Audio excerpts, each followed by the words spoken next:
First item of business will be approval of the November invoices. If everyone's had a chance to look at those and make any changes or anything, we'll take a motion to approve. Motion by Mr. Mizell. Second by Mr. Caldwell. All those in favor say aye. Aye. Those opposed, motion is approved. Next item of business will be the approval of the November 8th meeting minutes.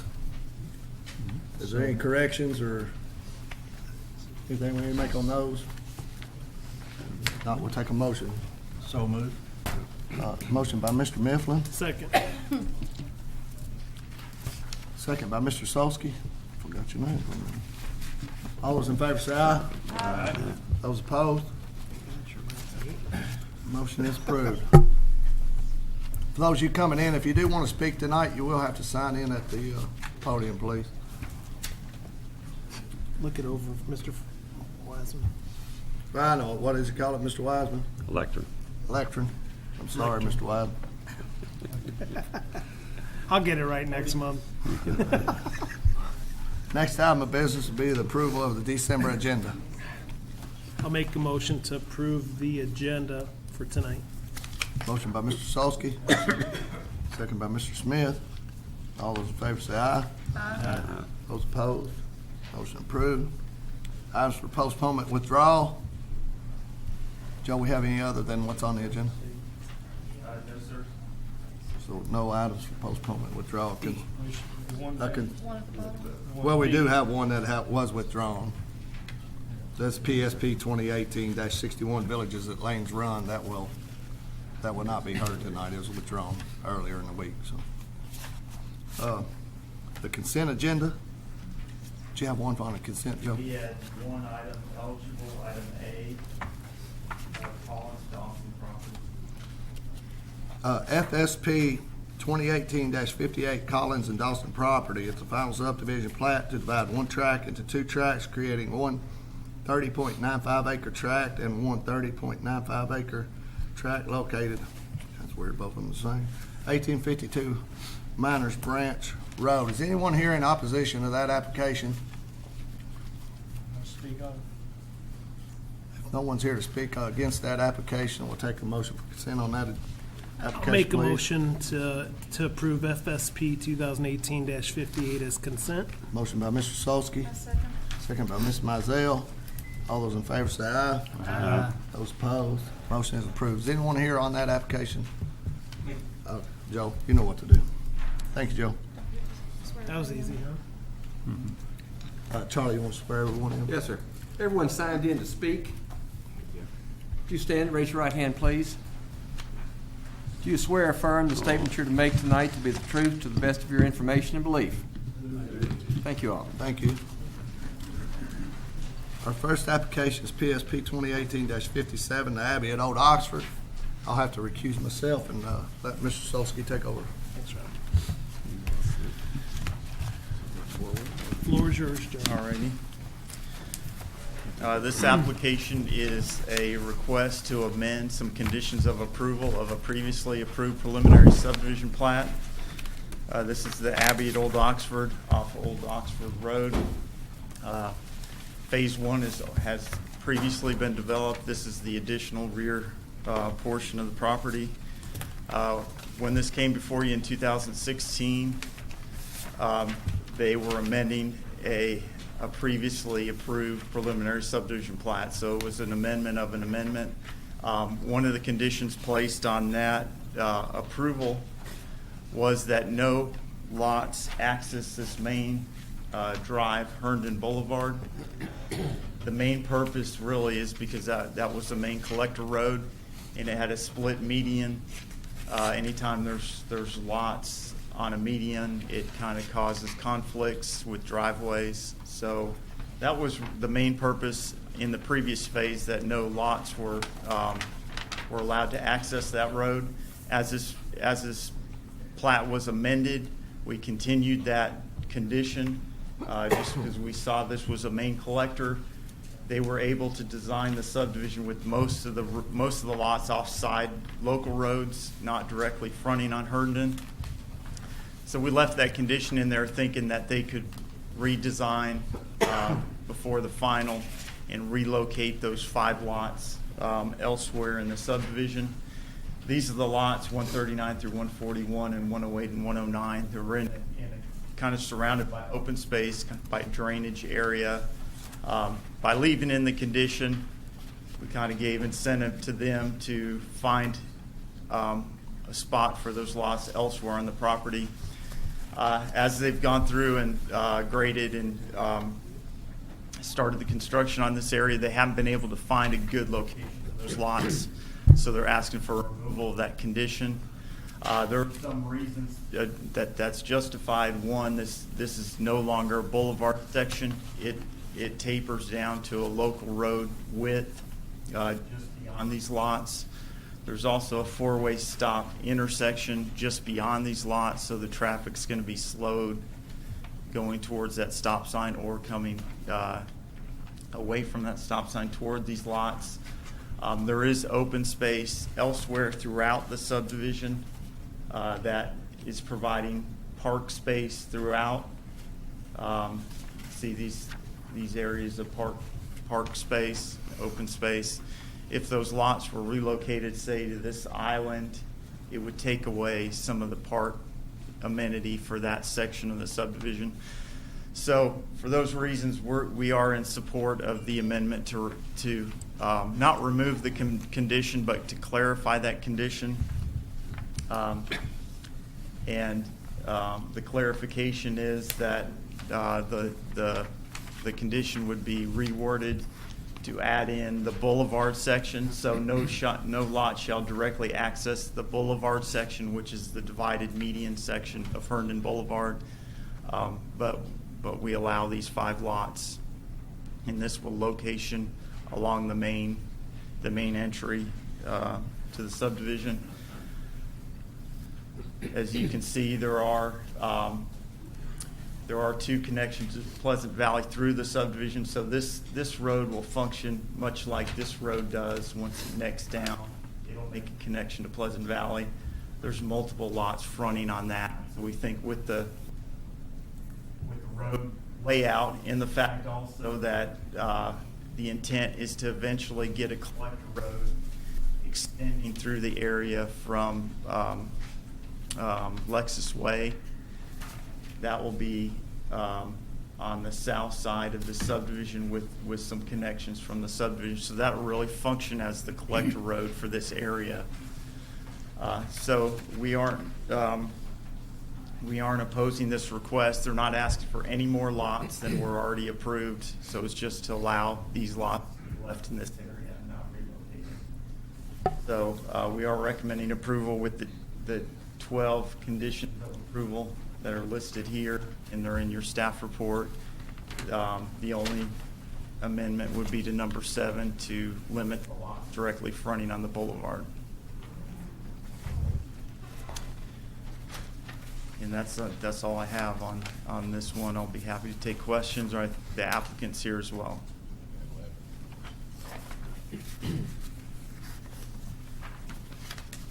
Any questions for Joe? Thanks, Joe. Okay. The applicant want to come up and speak?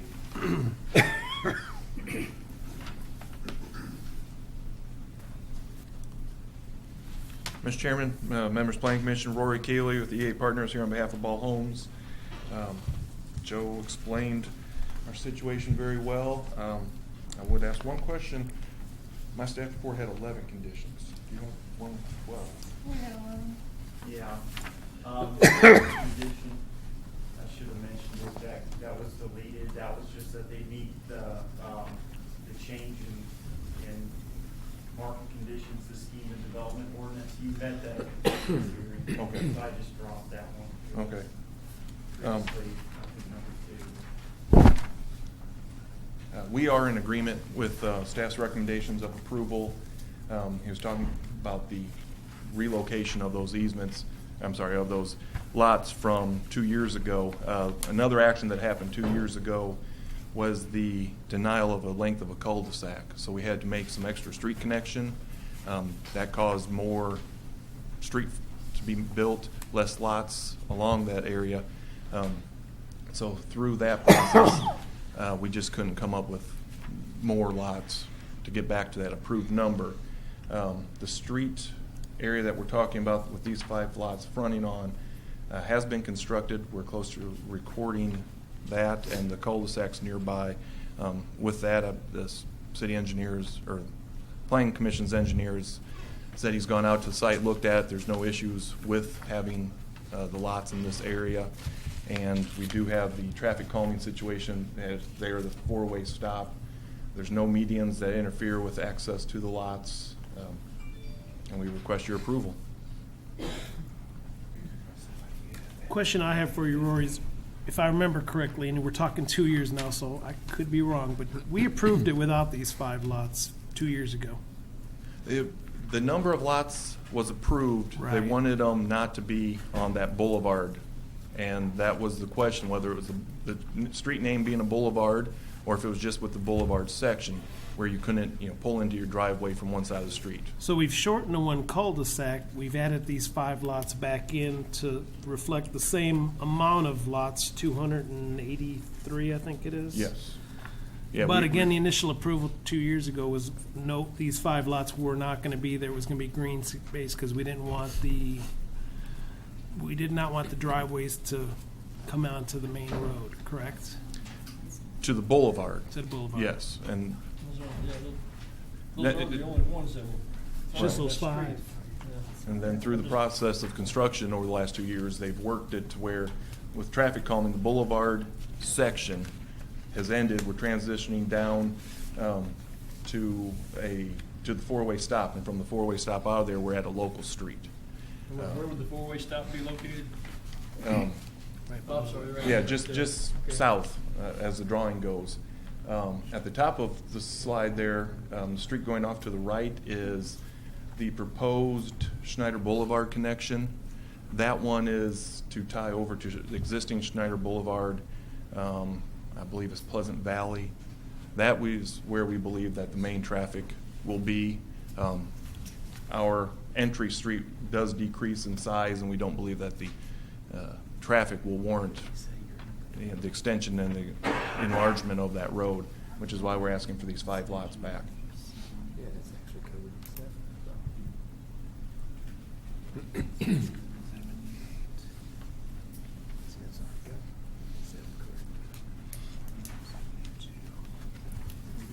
Or nothing to do with those 5 lots, but just the development in general.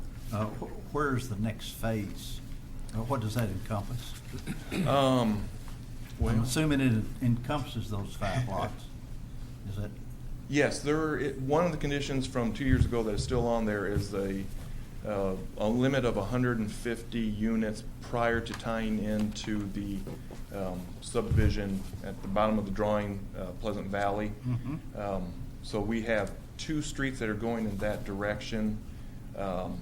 Schneider Boulevard to the right of the drawing, and then what you see here coming down the middle is Herndon Boulevard will dead end. And again, once we get past this 4-way stop, we all go with a smaller local street, traffic calming, and not emphasizing that connection. So it would take a series of 2 turns to tie into Pleasant Valley. I believe that is the one that would probably have to be the next connection, just based on the street construction from the other development coming towards us. So there's 60-some lots. We're in the first phase. It's the dashed area up above. right? The section we're getting in here, so that will get us, that's 2 plats. And we're almost at our limit, so we're gonna have to get that connection through in the next phase.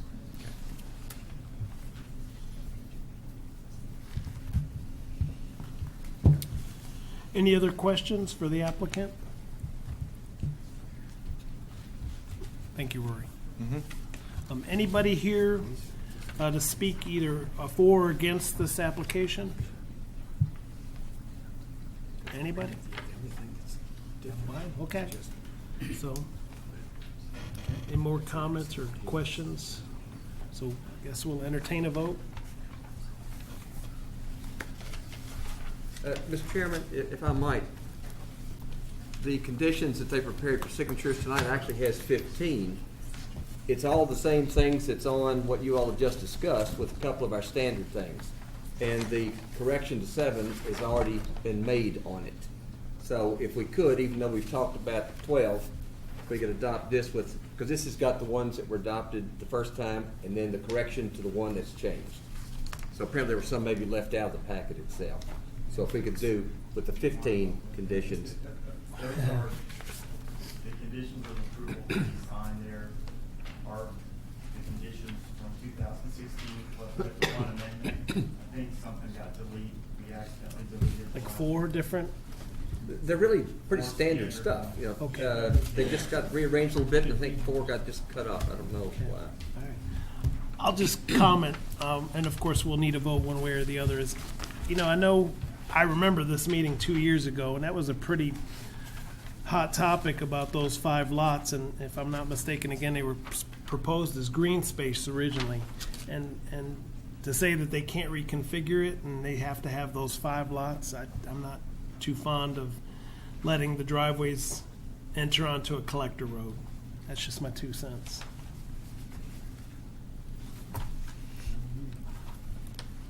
So, again, I need a vote one way or the other, or more comments, or questions?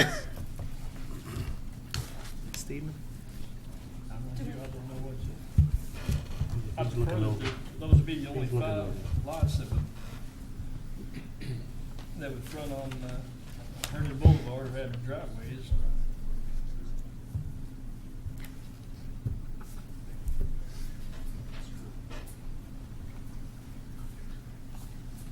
Staff has a recommendation.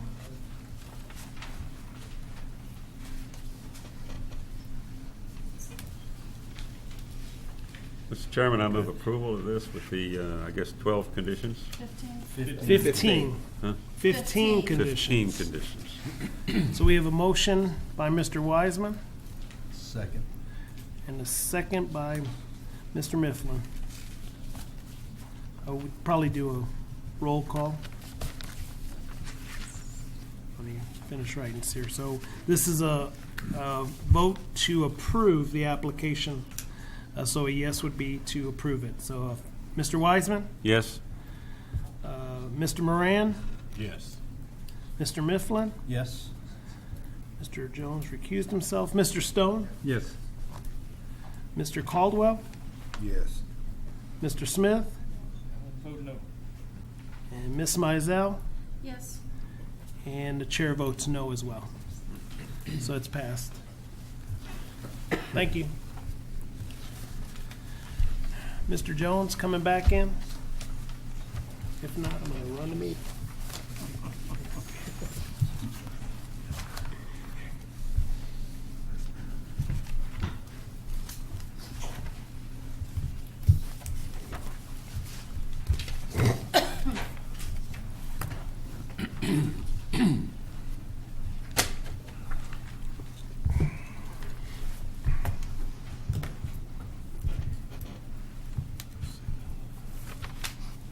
Our next item of business is ZMA 2018-59, ICI expansion. This is a zone change, so this is a public hearing, and we'll open up the public hearing. Thank you. This is a zoning map amendment. The applicant is proposing taking a 26 acre parcel and rezoning it from A1, which is our agricultural district, to our I1 district, which is a light industrial. This project site is located on Lemons Mill Road, directly to the west of the applicant's current site. The surrounding zones are I1, A1, and R2. R2 is a medium density residential zoning. And main access for the proposed site is through the applicant's existing development. At this time, the applicant is not requesting any waivers or variances. So this is what I've outlined in blue here is the applicant's, or the site we're talking about this evening. This is the 26 acres. The applicant's current property is this here. It's International Crankshaft. So just so we get an idea of the area, this is Lemons Mill Road. That kind of curves as it comes by the church and the college's property. And then there's this existing industrial building to the west of the subject property here.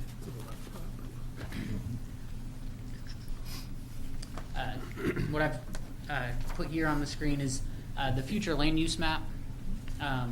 Once again, I've outlined the subject property in blue. The future land use map does designate this area as industrial. Currently, the subject property is, as I mentioned before, zoned agricultural, and it is also located outside city limits. So any approval of the zone change, we would condition upon the property also being annexed into city limits.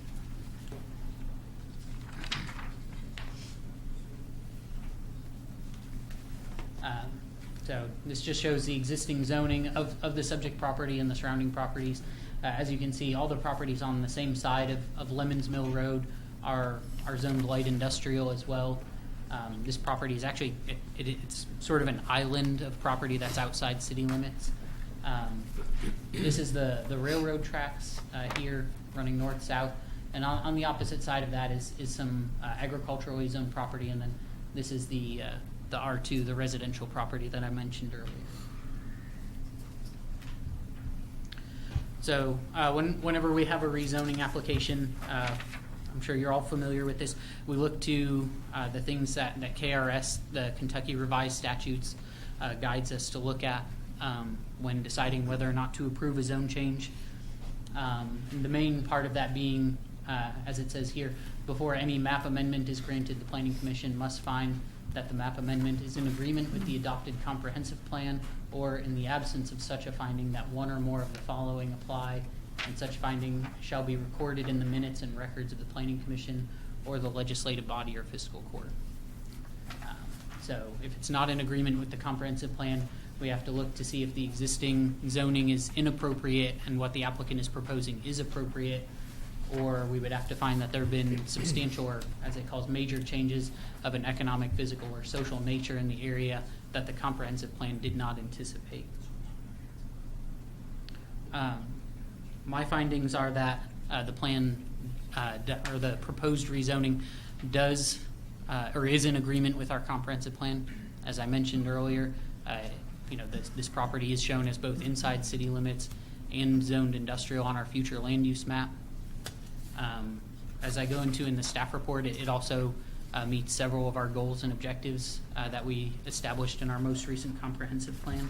So in reference to the previous slide, it does meet part 1 of KRS section 100.213. So we don't need to consider subsections A and B. In reviewing the concept plan that the applicant submitted, I found that it was a fairly similar design to the applicant's existing property. It's a proposed manufacturing building with proposed parking and outdoor storage.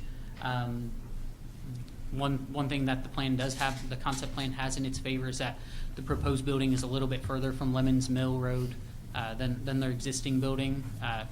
This could reduce some potential conflicts with the neighboring residential and church property across the road. It increases the distance and reduces the potential for noise or potential vibrations to impact neighboring property owners. The applicant is also proposing on the concept plan for the outdoor storage areas to be sort of behind the building and away from the road, thus also reducing its visual impact on neighboring properties.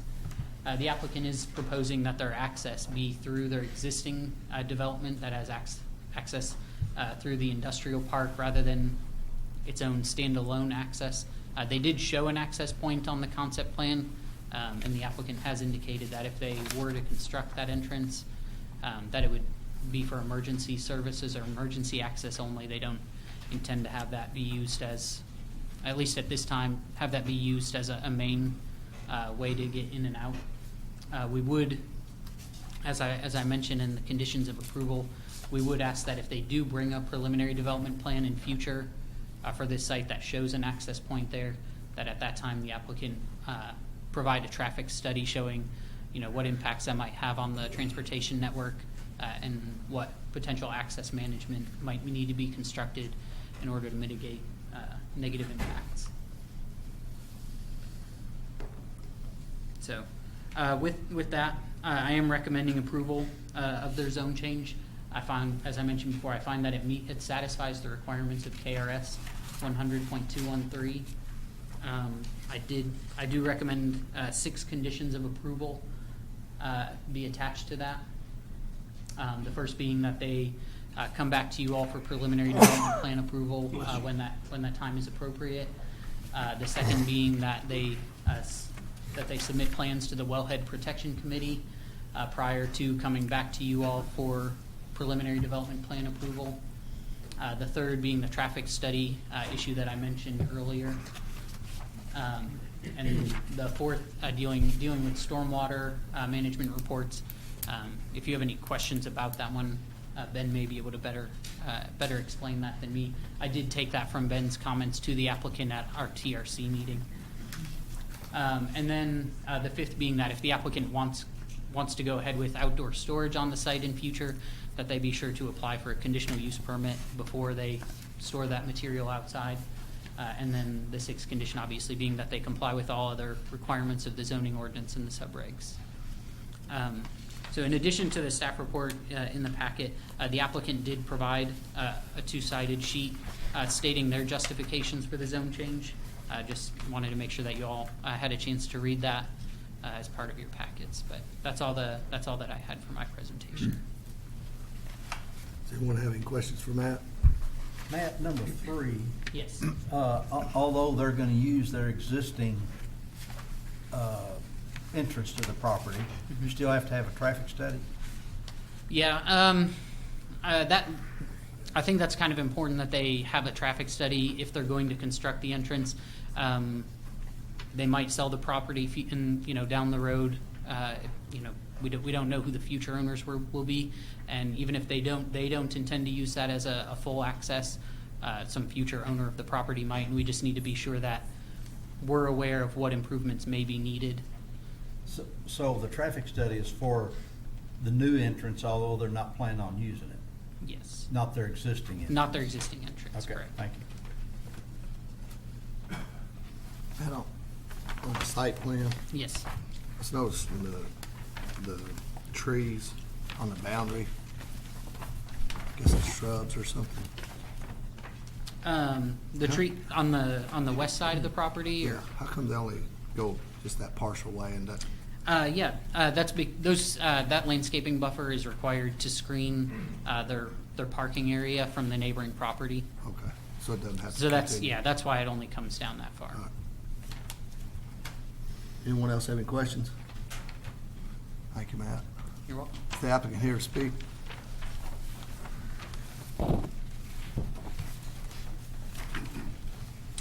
Good evening, Mr. Chairman, members of the commission. My name is Timothy W. Martin. I'm an attorney with Frost Brown Todd. I'm here this evening on behalf of International Crankshaft. Also with me are 2 individuals from International Crankshaft, Mr. Kat Saka and Jason Mollett. So questions come up, they may be available to answer those questions. Matt's done a very thorough job of explaining our application. I think most of you are familiar with the site, familiar with the existing International Crankshaft facility, so I won't go into a lot of details on that. With regard to compliance with the comprehensive plan, the 2-sided sheet that Matt just referred to is our statement of justification as to why this proposal does meet the comprehensive plan for Georgetown-Scott County. I just mentioned a couple of things. Community forum goals, encourage development in existing centers of activity, which is what this is, as you saw on the zone map that Matt had up on the screen. The property all around this on the north, on the south and on the east and west side is all within an existing industrial park. There is residential across the street. To compensate for that, we've pulled the building back further from Lemons Mill Road to try to keep it back away from any residential area and any impact on that. Also, with respect to infrastructure and public facilities guidelines that are set forth in the comprehensive plan, because of the development all around as an industrial park, and certainly because of ICI's existing development just to the east of this property, all of the public infrastructure facilities are currently available and can be brought into this property. Environmental goals are another aspect of the comprehensive plan. The site is located within the Georgetown Urban Services boundary and is benefited by those services as well. And obviously, when we come back with a proposed detailed development plan for the site, we will provide additional information should there be any environmental concerns. The last comment I would have would be with economic growth. I think Matt mentions also in his report that the guideline EG 4.2, which states retain adequate acreage and locations for industrial development, that being one of the guidelines as well of the comprehensive plan. And certainly that's what the addition of this 26 acres basically to this industrial park will be doing. We are and have reviewed with Matt and the staff at the Planning Commission the conditions that are being proposed, and we're in full agreement with those conditions as well. With that, I will stop my presentation and be happy to answer or try to answer any questions that the Commission might have. Anyone have any questions for the applicant at this time? No, sir. Thank you. Thank you, sir. Does anyone in the audience want to speak on this application? Mr. Chairman, Planning Commission, my name is Mike Justice. I'm the pastor of Georgetown Church of the Nazarene. I've been the pastor there for the last 9 years. Our property is just directly north on Lemons Mill from the property that's proposed. We're not against their expansion and the change from agricultural into industrial. My only consideration is that their stormwater drains into our property. In previous expansion times, they've come in and dug a ditch, drainage ditch, basically on the back eastern part of our property that is adjacent to the college. In most years, that's sufficient. This last year, being the wettest year in Kentucky history, our back field, because of the rainwater runoff, has become a swamp in different times.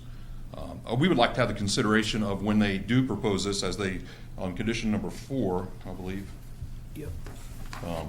Sorry, I messed with you. There you go. On condition number 4, with the rainwater runoff, would possibly propose maybe either putting a drainage tile where that current ditch is, so that our property doesn't become a swamp, maybe a 3-inch tile or a 3-foot tile through there that's then covered, so that we can at least be able to use that field in different areas. We had a couple of opportunities this year to sink a couple lawnmowers in there, and it cost us a good little bit to get them out of there, so we prefer not to do that. That's all. Thank you. You have any comment on that, Ben? I do.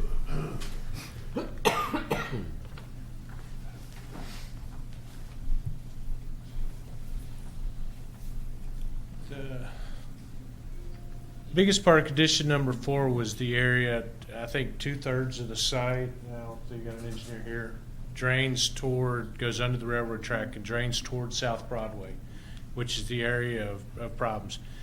I don't know without seeing a detailed, and they haven't designed a detailed plan yet for this site, but it appears that they would take their drainage to a big basin they're proposing that way.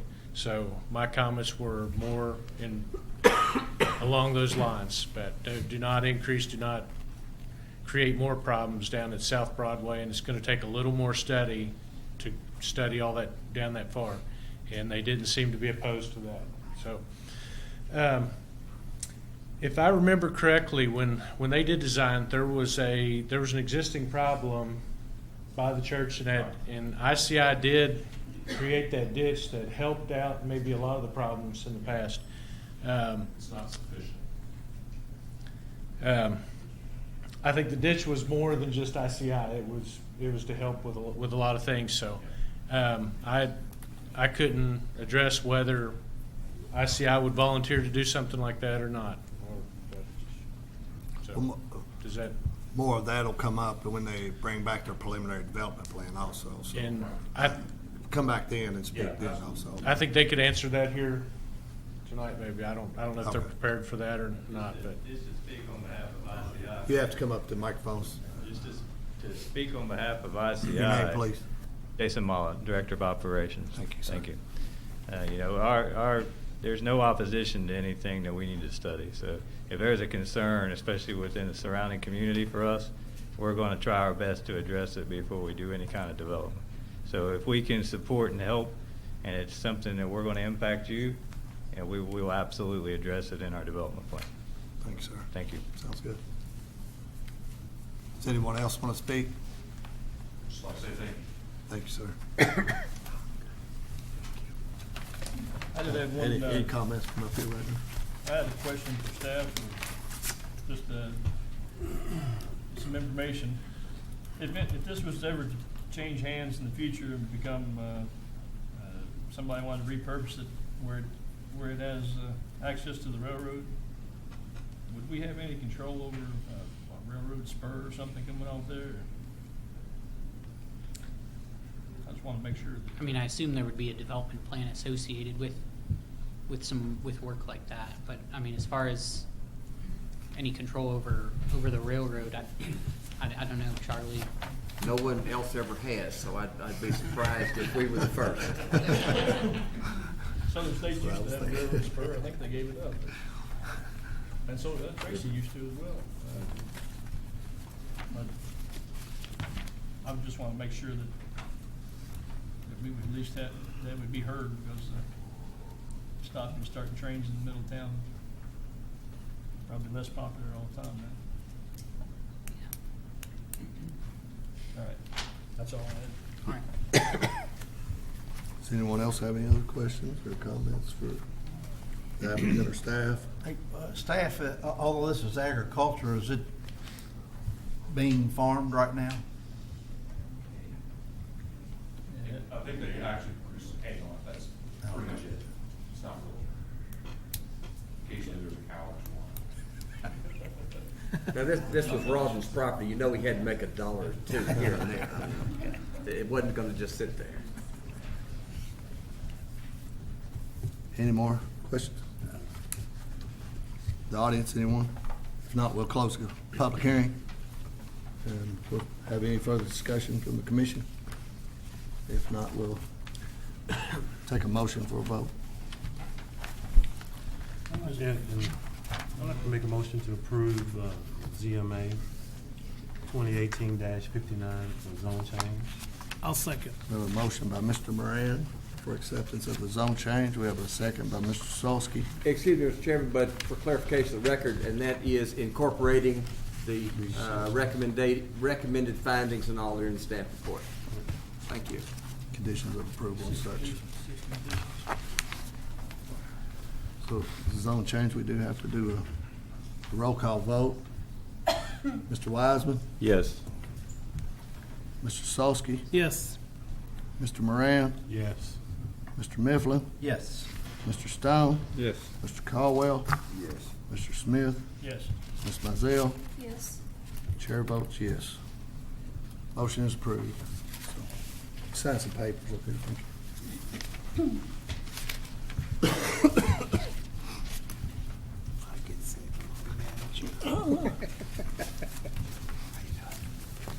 Next application is PSP 2018-60, Pinnacle at Mallard Point amended.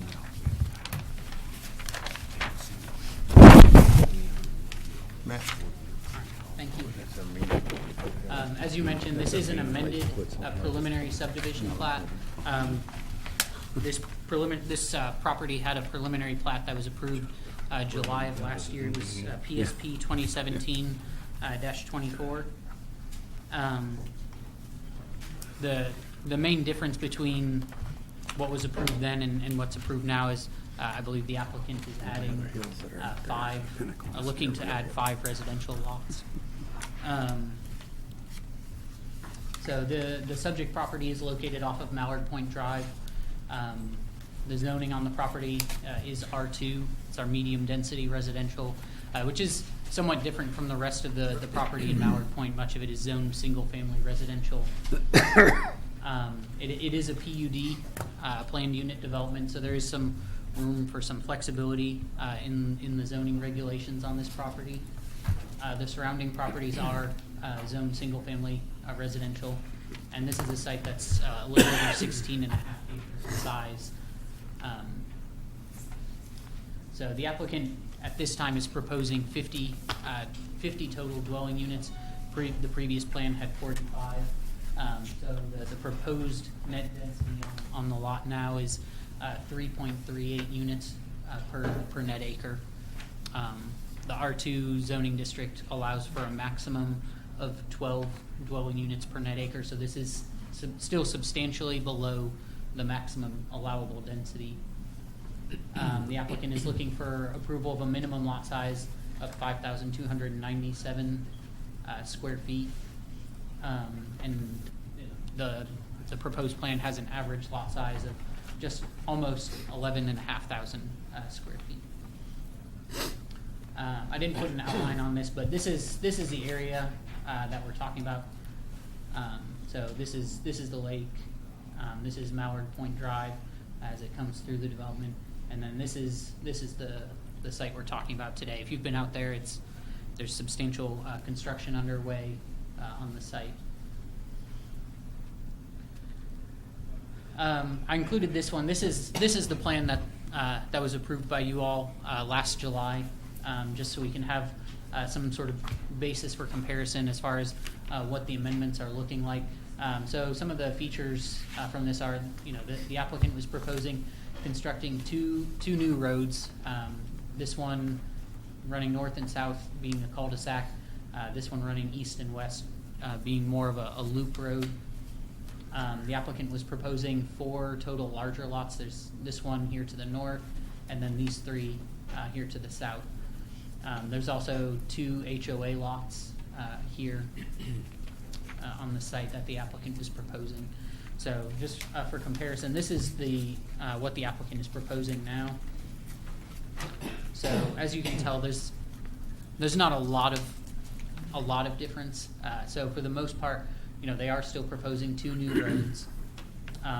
This one here running east and west has been condensed from a loop road down into more of a cul-de-sac. Well, not more of it is a cul-de-sac. This road here on the eastern side of the property has been shifted towards the west a little bit, which has allowed the applicant space to add an additional 2 lots here on the northern part of that.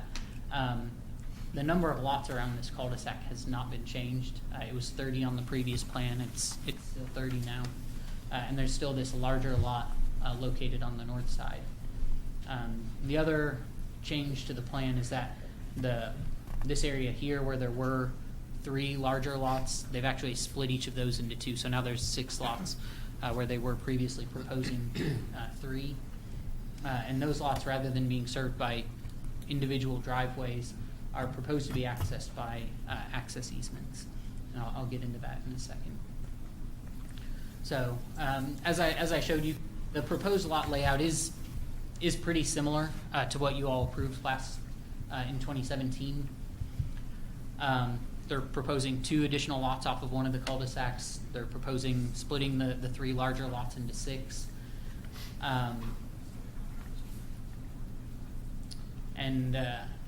I guess I shouldn't mention this. Well, it's a little easier to see on the visual. So one of the side effects of condensing this loop road down into a cul-de-sac and keeping the same number of lots, the lots had to shrink in width a little bit just because there's not as much area for them to be spread out along.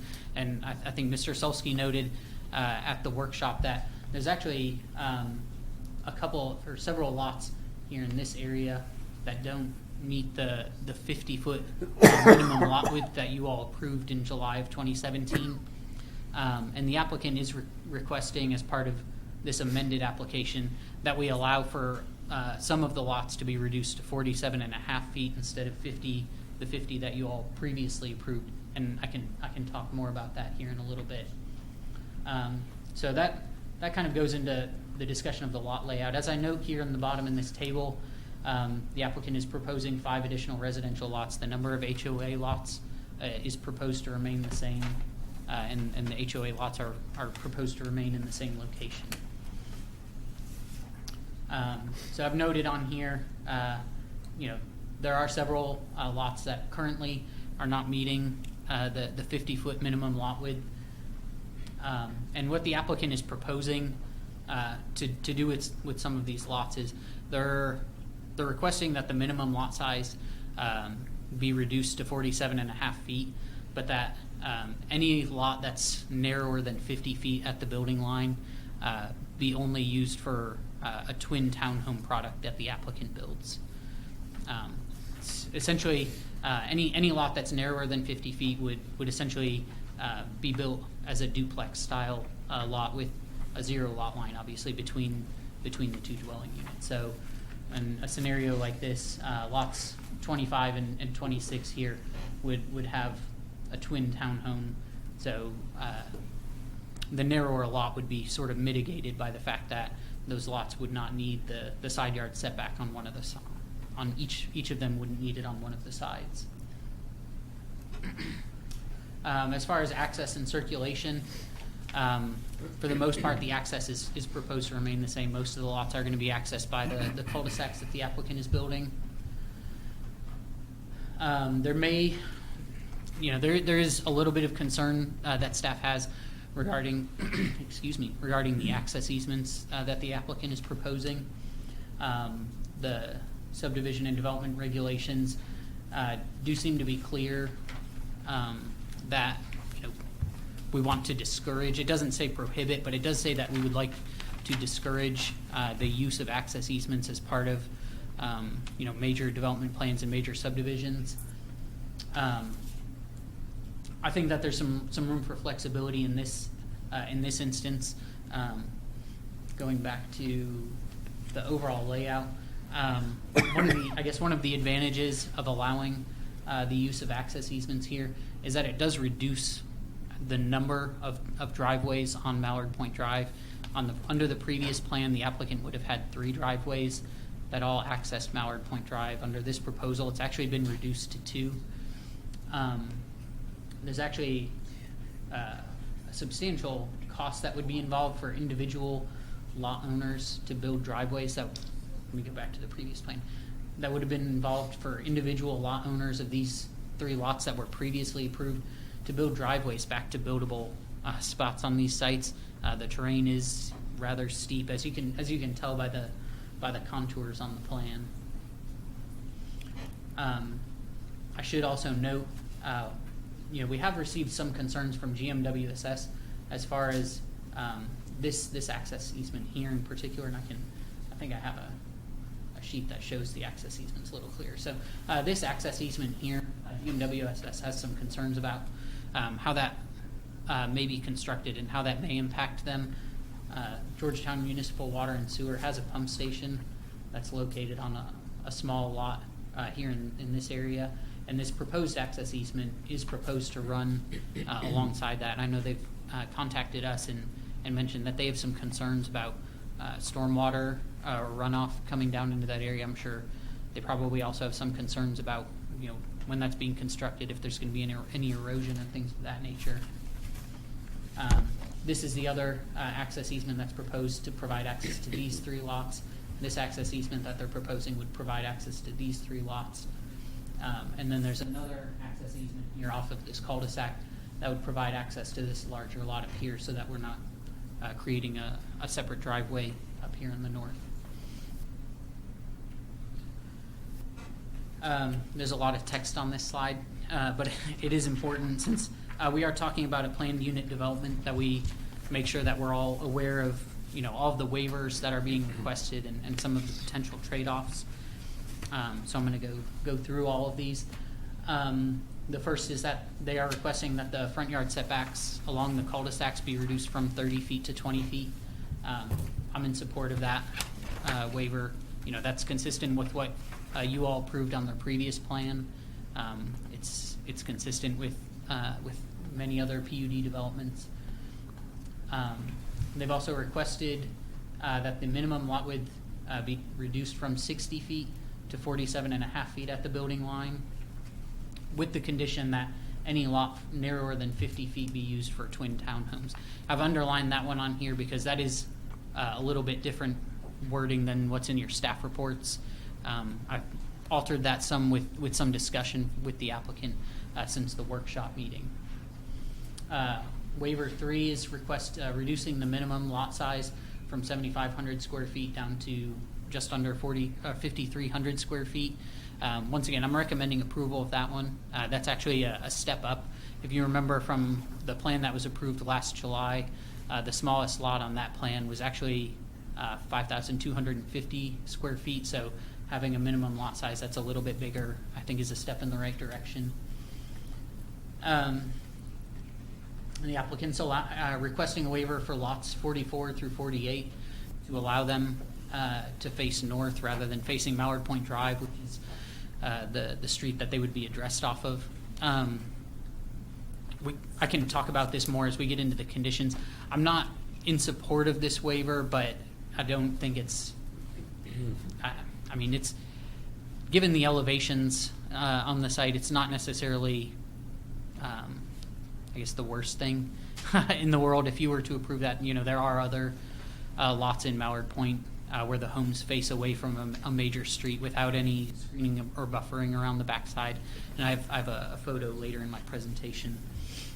The fifth condition would be to allow those same lots to reduce their rear yard setback from 30 to 25 feet.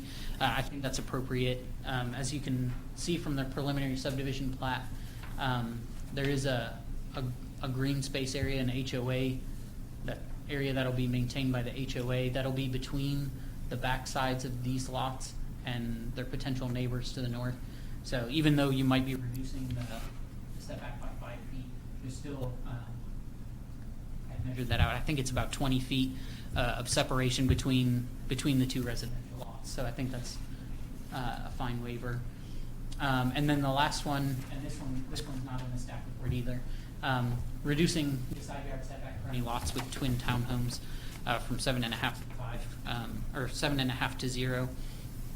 I wanted to make sure that that one's in the conditions, both that we talk about and that get signed. That way, if it's approved, the applicant doesn't find themselves in a scenario where they need to go to the Board of Adjustment every time they want to build a town.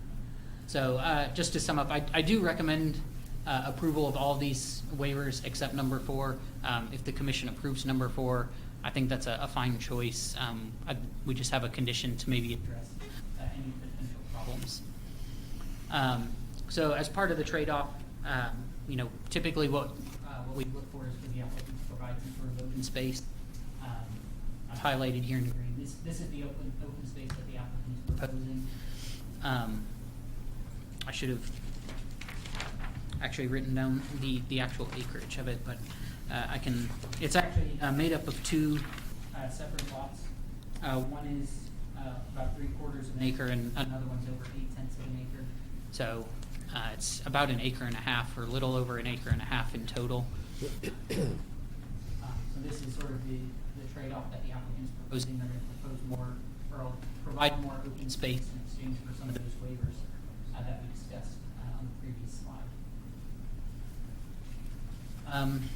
So I wanted to include some photos just to give you an idea of the terrain and some of the existing tree lines on the site. This is taken from Mallard Point Drive. This is the pump station, GMWSS's pump station down here. So the area we're looking at here, this would be those areas of those larger lots that would be accessed by the 2 access easements. You know, this is a little bit further up the hill. So there is a tree line that does exist there. So if there were homes built on this lot, there would be some screening between the homes and their backyard if you were to grant approval of the applicant's request for those homes to face north.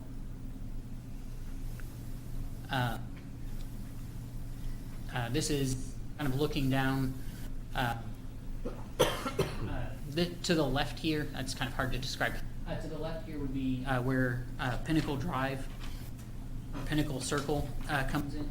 So there would be homes here along this area, and then there would be the 20-foot HOA strip, and then there would be the access easement to the residential homes on the larger lots there. And then I just included this one as well. This is basically across Mallard Point Drive from where Pinnacle Circle will come in. And there are some lots existing in Mallard Point currently where these are the rear of homes facing Mallard Point Drive. There's little to no screening. So it's not as though if you were to approve waiver 4, it's not as though you would be approving something that's out of character with the development. So with that being said, I'm Matt, before you recommending. go any further, Yeah. so the picture backup one, that's across the street from Yeah. Pinnacle Circle. Yeah, it's just north of the intersection of Mallard Point Drive and Black Duck. So the difference between those and a rear-facing home like that to Mallard is the lot 44, 45, 46, and 47, if you showed that picture correctly, is downsloping. Yeah. So you're actually gonna, as you're driving down Mallard Point Drive, if the backyards are facing Mallard Point Drive, you're gonna be able to see in those backyards, where those, you can't see into those backyards think- because they're up on the hill. I think it depends a little bit on where they're built. Sorry, let me go Flip back. back to that picture there, next one back, there, So the homes, or at least some of the homes would be built, I presume, up here. And Mr. Haddix could probably answer this a little bit better, but the homes will be built in general higher than the road. Now, granted, yes, once we get around the curve that's to the where picture I we're was thinking right there. this one here. Yep. Okay. Yeah, I mean, in this scenario, the homes would be built further up the hill a little bit. And so I think the applicant is intending for this tree line to screen some of those trees, or screen some of those homes from the road. And the other question I have is lot 50, 51, and 52. 51 and 52 are gonna be the green space. Yeah, those will be HOA. But the average residential lot size is 11,496 square feet. Does that include lot 50, 51, and 52? 51 and 52 being the green space? It includes lot 50, but it does not include 51 and 52. Thanks. Yeah, I removed those from my.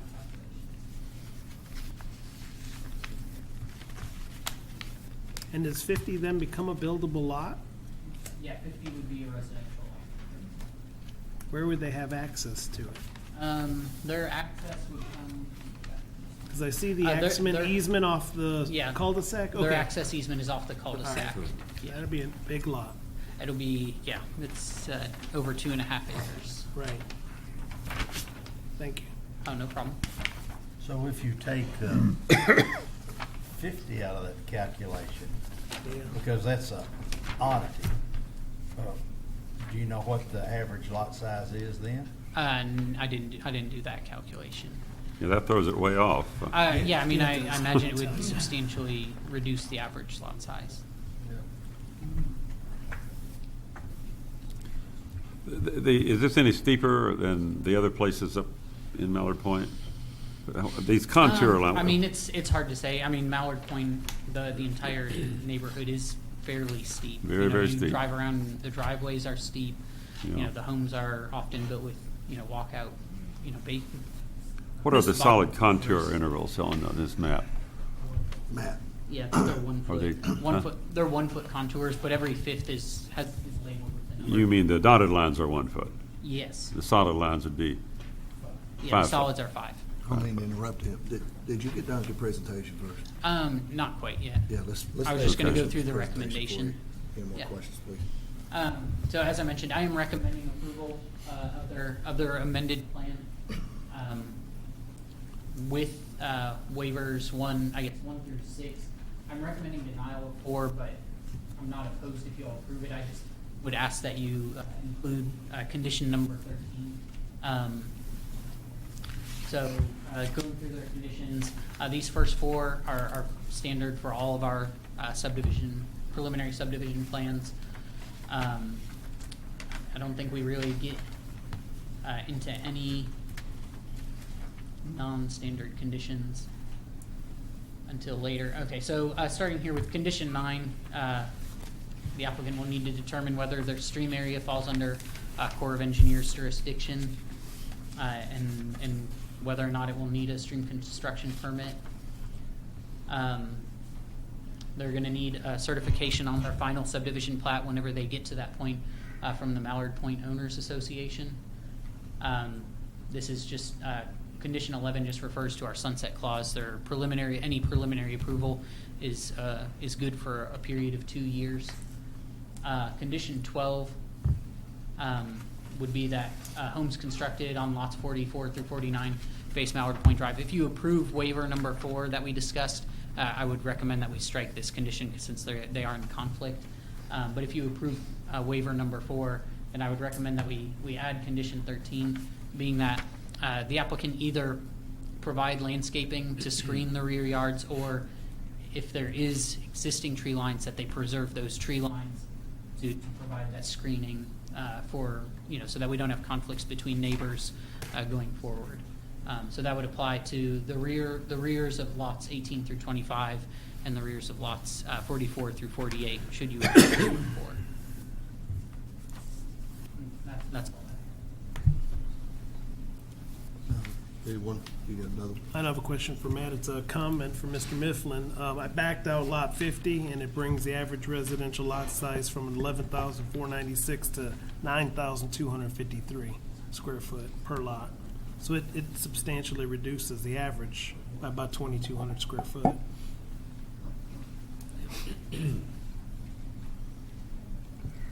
Anyone have any questions for Matt right now?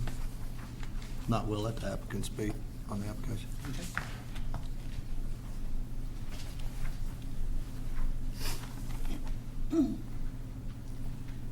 Mr. Chairman, members of the Planning Commission, I'm Fred Eastridge with ECSI to represent the plan. Matt, how do you back up to the development plan? Page up button. I can go back to it if you want. Page up.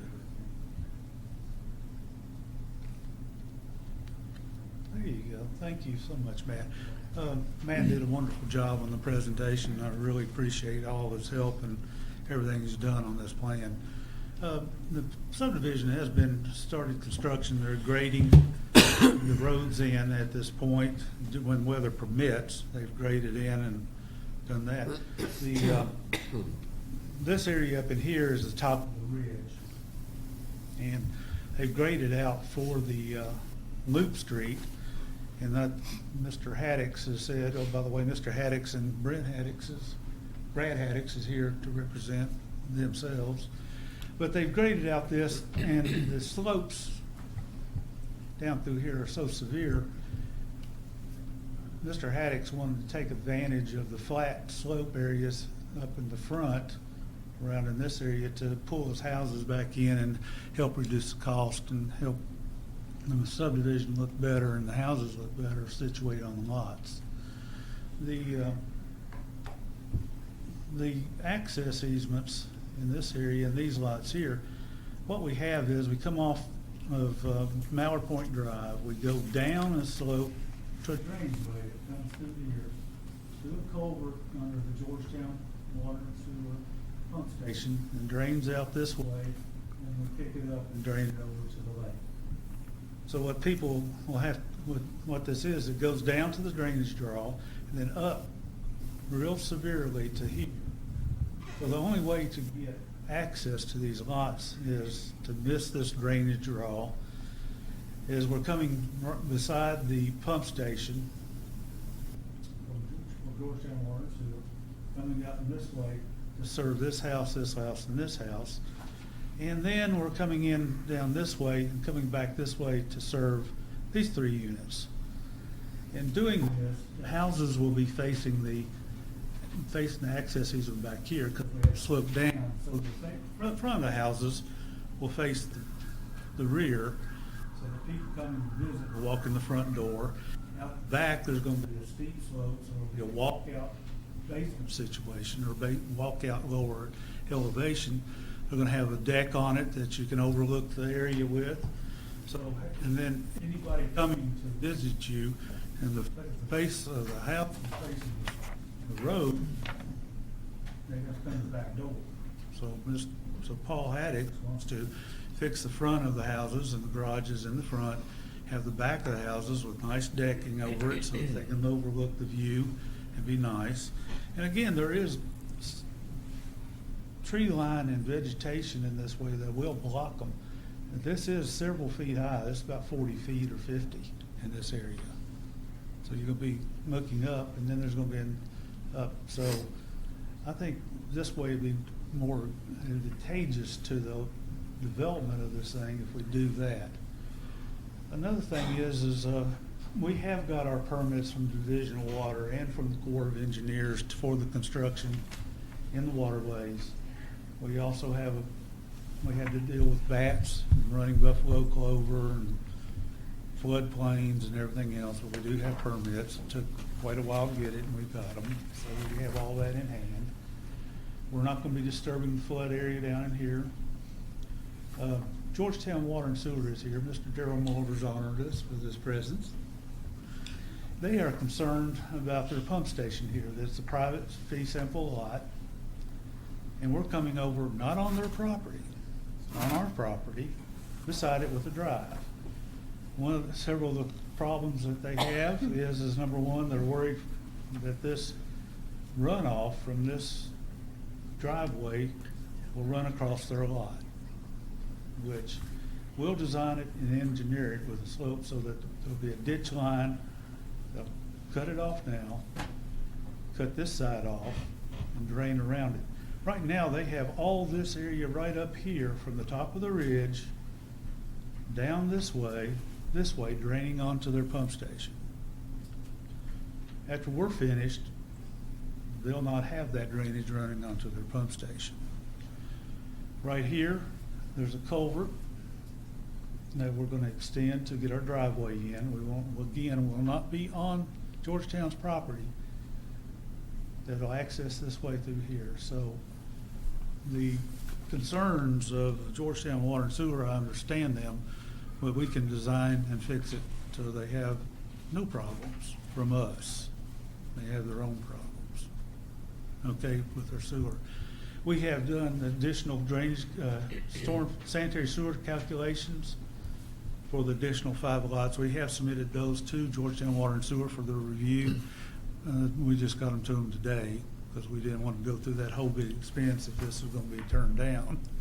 But we did it anyway and gave it to him. So he's in receipt of that. The site plan is essentially the same. Like right in here, thank you, Mrs. Wesky. I had forgot about it when I did this. I had put duplexes on the lots in here to make up the difference for the smaller distance around the cul-de-sac. And so what we have is we got two unit townhomes in here. And what Mr. Haddix wants to do is he's not sure that he can sell all of those. What he'd like to do is if the situation comes up and he has an opportunity to sell a duplex, a two-unit townhome, he'll like to be able to do that, and then that would be a smaller 74.5-foot lot. And then he could, and then if he doesn't, we'll use a 50-foot lot. And if this all develops as 50-foot lots, he'll lose one. So that's the worst outcome of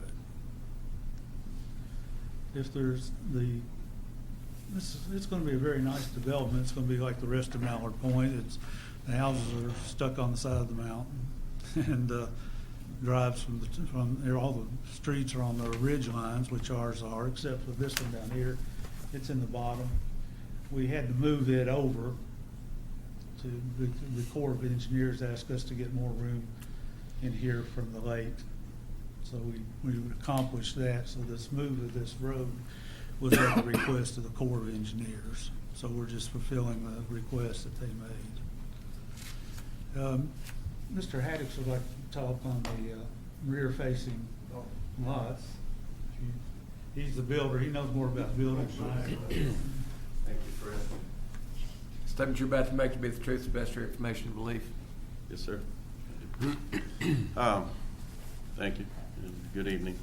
I guess the reason we want rear-facing lots is that's pretty typical of Mallard Point, and I know Mr. Salsky's concern was about the houses maybe being lower at the road, but in fact, I don't know where this point is. We're gonna be building these homes up here at the upper part of the hill. And so they're actually, you can see, you know, all the contours are probably up 40, 50 feet from the road. So similar to one picture that we showed you before, you'll be, you know, on Mallard Point Drive, you'd be looking up to the house and not down. So we won't build the home in a ravine. So we would preserve the, you know, the tree line should stay. The object or the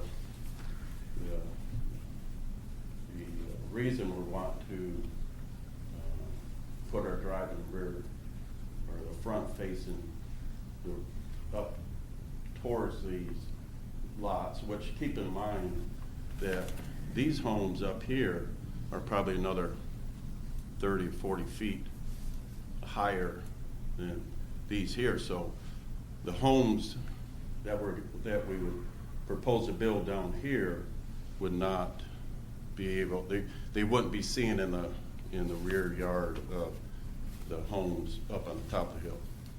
Vice versa, the homes at the top of the hill probably looking over their roof line. You know, and then there should be, we should maintain, hopefully, that tree buffer that's kind of right in here. So that's still yet to be determined, but I think we should be able to preserve that natural tree line. So I'm just trying to create a product, Brad and I, trying to create a product that is functional for a homeowner, that they don't have drives to get to their garage, especially on our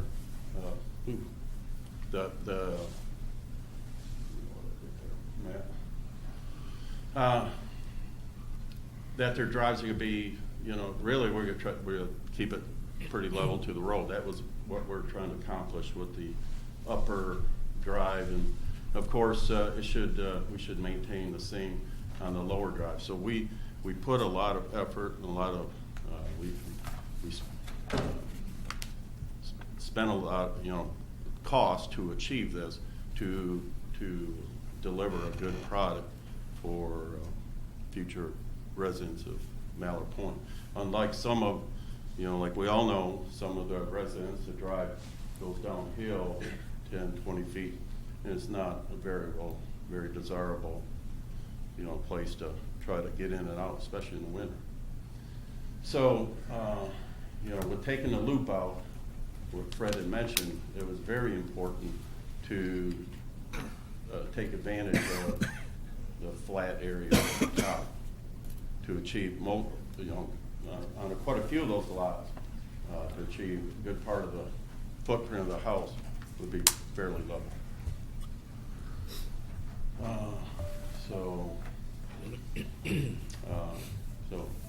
Yeah, that's what we're just trying to produce a good product and add value to for the homeowners, existing homeowners in Mallard Point, as well as provide a product for future buyers. My comment or question, and Mr. Eastridge explained it a little better when it's rear-facing Mallard Point Drive. You know, being a little lower, you have a walkout that makes a little more sense, so I understand it now better. Question I had is on condition number 13. What concerns me is it says application shall provide landscaping along the rear of 18 to 25, as well as 44 to 8, to screen the rear yards from the front of neighboring houses in Mallard Point Drive. Respectfully, the screening should be one tree per 40 feet or similar screening. So what concerns me is between lot 18 to 25, those lots are 40 to 50 feet wide. So you're talking maybe one tree per lot, which isn't really a lot of screening. And then I know there's some tree line from 44 to 47, 48 in there, which Mr. Haddock, you mentioned, you know, tried to leave a lot of those trees up. And if I were at home with my rear yard facing Mallard Point Drive, the more trees, the better, because I'd like my privacy on a deck. So my concern, though, I think is probably more the trees between 18 to 25. If you do 1 tree per lot, which is based, or roughly, because it's 1 tree per 40 feet, yeah, that's it. Is there any, because if that's going to be a green space, my guess is it's going to be mowed, or is it just going to be overgrown? The green. It's a steep slope. So it's just gonna be over, oh, okay, there, Ben just explained it, it's like that. So there's no mowing, so is there already trees there? No, there's not. I had a yes here and a no there. He's talking about right here, aren't you? No, I'm talking No, up 18 to top. 25. Yeah, those, Can't find 18. Yep, right there yeah. to your There's left. a tree Oh, line. there's already a tree line in. So there'd be a great separation from, well, that's It's a perfect. great separation. No, I didn't know that, Yeah. Paul.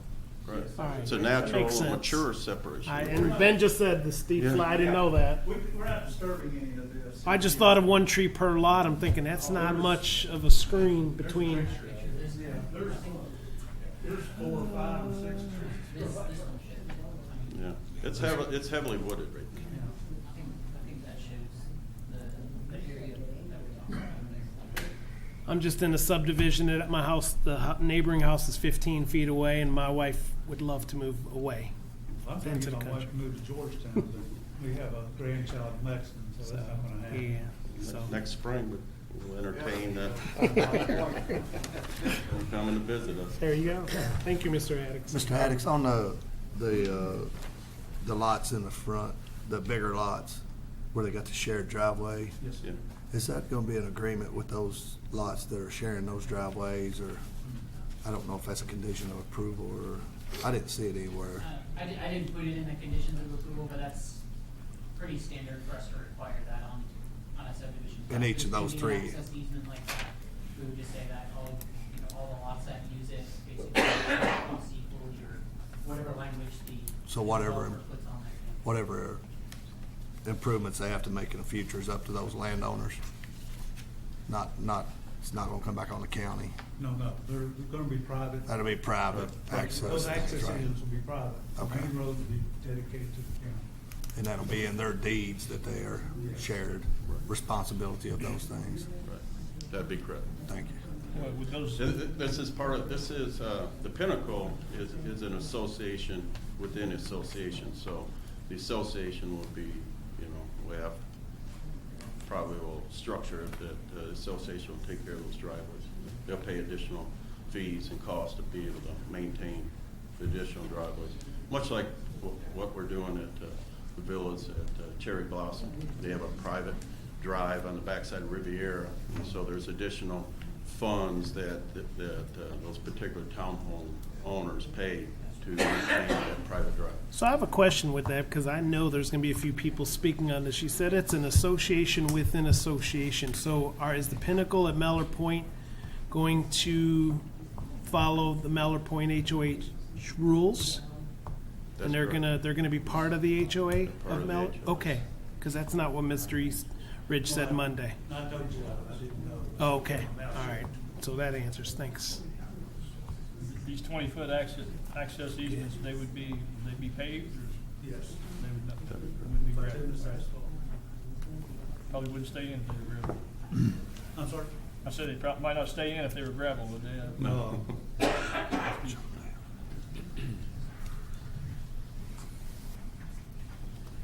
Does anybody else have any questions for the applicant? Yeah, I don't have a problem with the rear-facing lots.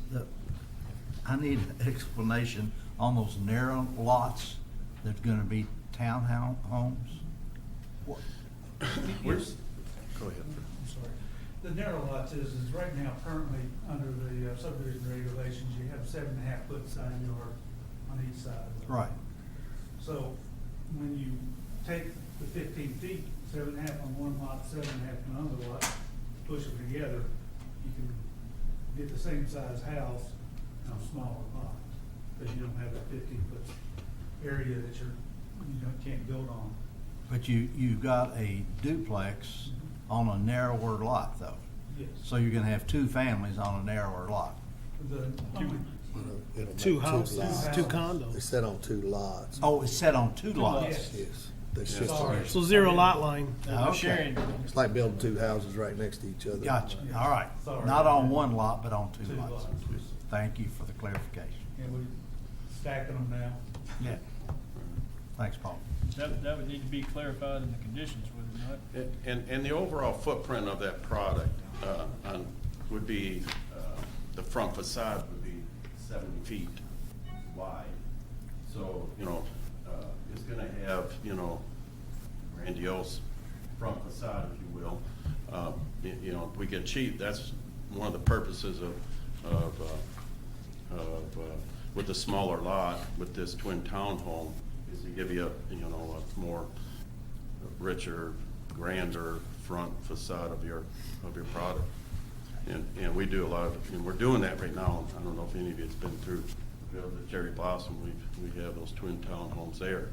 Basically, I'm moving that product to the villa and obviously add a few. So that's what we're trying to accomplish here. So you could potentially build that twin townhome on any of these lots. It wouldn't have to be on. We can build on anyone, right? I have a. But you would only be allowed to build that on these 47-foot lots. No, we're any 50-foot lot, we can either choose to build a single family or a twin townhome. The only difference, 50-foot, now I can build an 85-foot wide product instead of, 85 instead of 70.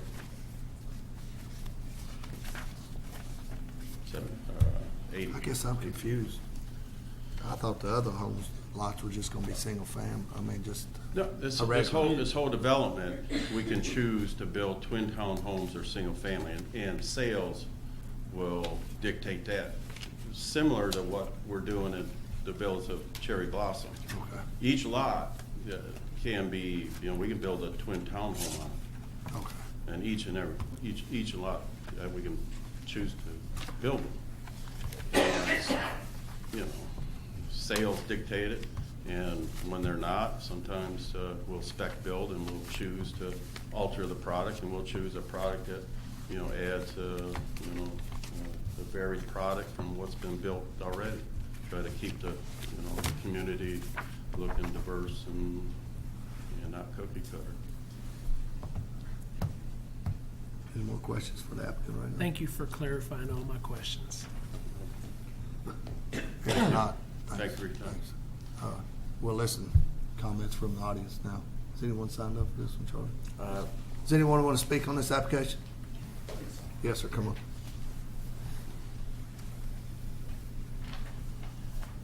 Thank you for entertaining a comment. My name is Bruce Kuntz. I'm the current president and member of the board of directors for our Mallard Point Owners Association. We are here in support of Mr. Haddock's and his proposals. We support it. We have no objections to it. And I'm very happy tonight that it's come out and will be part of the record as it was on the original meeting, is that this is an association within an association. Paul has agreed. We have a member MOU on this. We'll work, in fact, we're working on it as we speak, a supplementary declaration of restrictions and covenants so that they will fall underneath the mother document for Mallard Point, and then have their own processes for their separate association. So the people that are moving into the Pinnacle will be paying dues like any other Mallard Point owner is, and then whatever Paul is doing for the Pinnacle Association. So it is a dual association and dual dues. Thank you. If there's any questions, I'll be happy to answer them. Anybody have any questions? Thanks, sir. All right. Thank you. Thank you. Dick.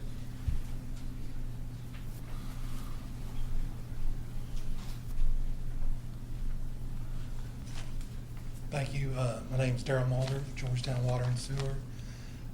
Fred answered all my questions, and you all, by your questions, I really don't have any concerns. We was mainly worried about the material of the road, if it was going to be gravel, but I guess within the subdivision regulations, it's going to be blacktop. So I think we're good with it, as long as Fred does his design and everything's good. So we'll be fine with it. Thank you for being here. Is anyone else?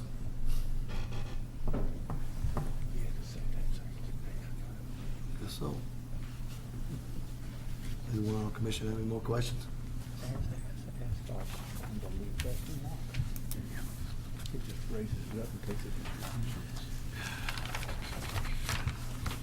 But we do need to add, we need to put a condition here somewhere that specifies the dual townhomes only. It's in number 2. Yeah, it's covered by the waiver. Yeah, it says if it's under 50 feet, then it has to be the dual townhome, otherwise it's an option. And the version that I guess we sort of agreed on, well, at least that I've talked about that is in the language here in the PowerPoint. It's different than the language that's in your staff reports.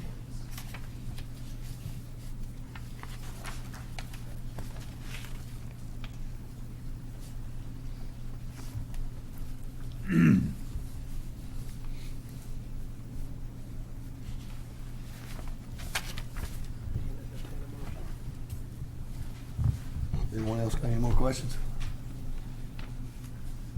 If not, we'll entertain a motion. I appreciate Mr. Haddock's answer and Mr. Easteridge answering all the questions. I'd like to make a motion to approve PSP 2018-60 with all the 13 conditions. Matt, you were saying something about the conditions. now. Waiver? With number 4 waiver, I'm okay with the home I would space. say if you include waiver number 4, just remove condition 12. Correct. Yep, thank you. Yeah. Yeah, because they contradict each other. So with waiver number 4 being allowed, and then striking condition number 12, because that says that the lot shall face Mallard Point. We're gonna allow all 5 waivers. Well, all 5 waivers, correct. The only one I was concerned about was 4. There's 6 waivers. Sorry, there's an additional one related to the townhome side yard setback. It's here on the screen. Okay. It basically prevents them from having to come back to the Board of Adjustment for every single townhome. That's fine. So I made that motion to approve. I'll second. I have a motion by Mr. Solsky and a second by Mr. Smith. All those in favor say aye. Aye. Those opposed? Motion is approved. Mr. Chairman, members of the Commission, thank you very much for listening to us. Don't forget to sign your papers.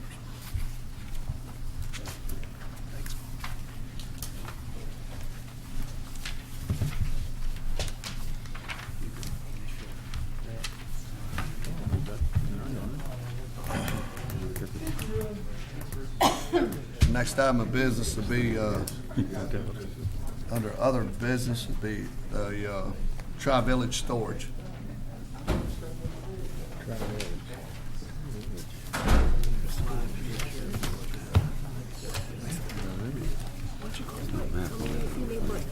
Are you? Want to take a 2-minute break? Oh, yeah. Mr. Wiseman? Couple-minute break. Can you go through?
41.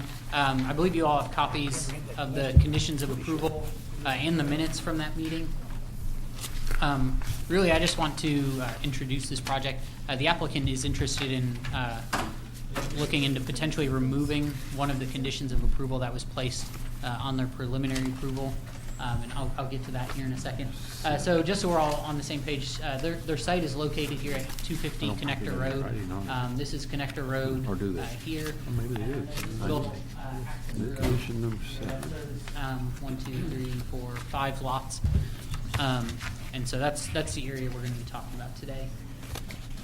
This is actually somewhere between. This is a copy of their site plan, somewhere in between.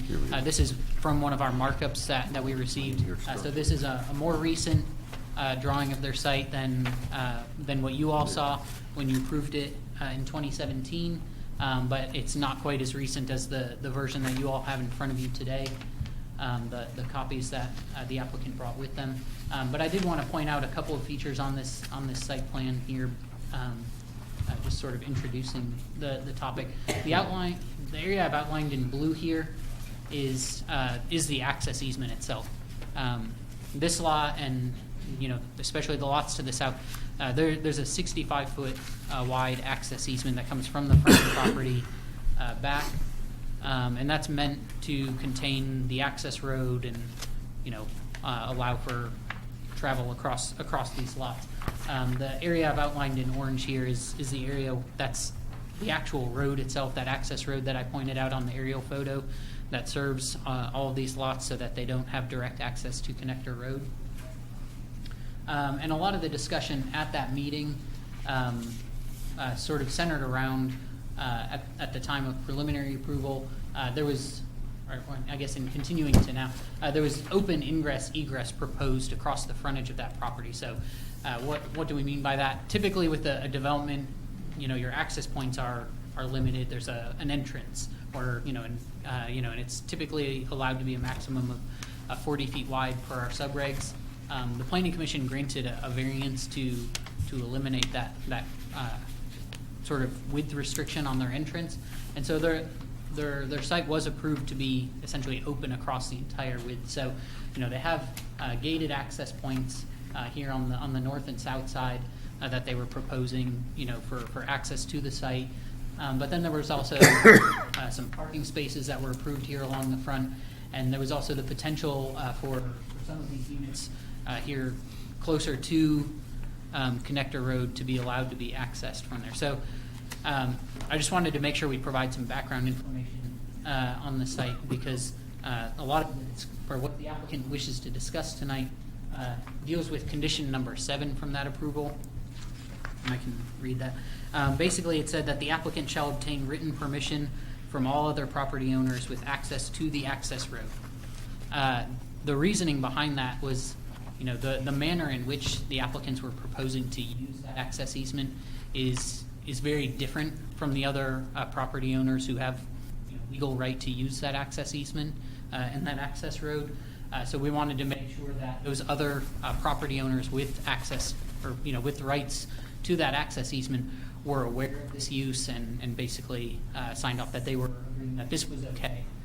A lot of that had to do with the fact that if you look at this drawing, that is once again similar to what you all approved back in 2017. There was the potential that cars parking here along the front of their property, might be backing out into that access road directly rather than coming out, of a defined entrance. There was the potential that people using storage units here along the front of this property, maybe backing up to that, or potentially blocking for a short period the access road or the access easement itself. So we just wanted to make sure that the other owners that use this access easement were aware of this, and that they were okay with this potential use before construction began, before certificates of occupancy were granted, that type of thing. So the applicant wishes to have this condition removed. They can talk about that some more. What they have provided to you, they came and spoke with us earlier today, or this afternoon, rather, and they discussed some potential rearrangement of the parking to alleviate some of our concerns as far as safety.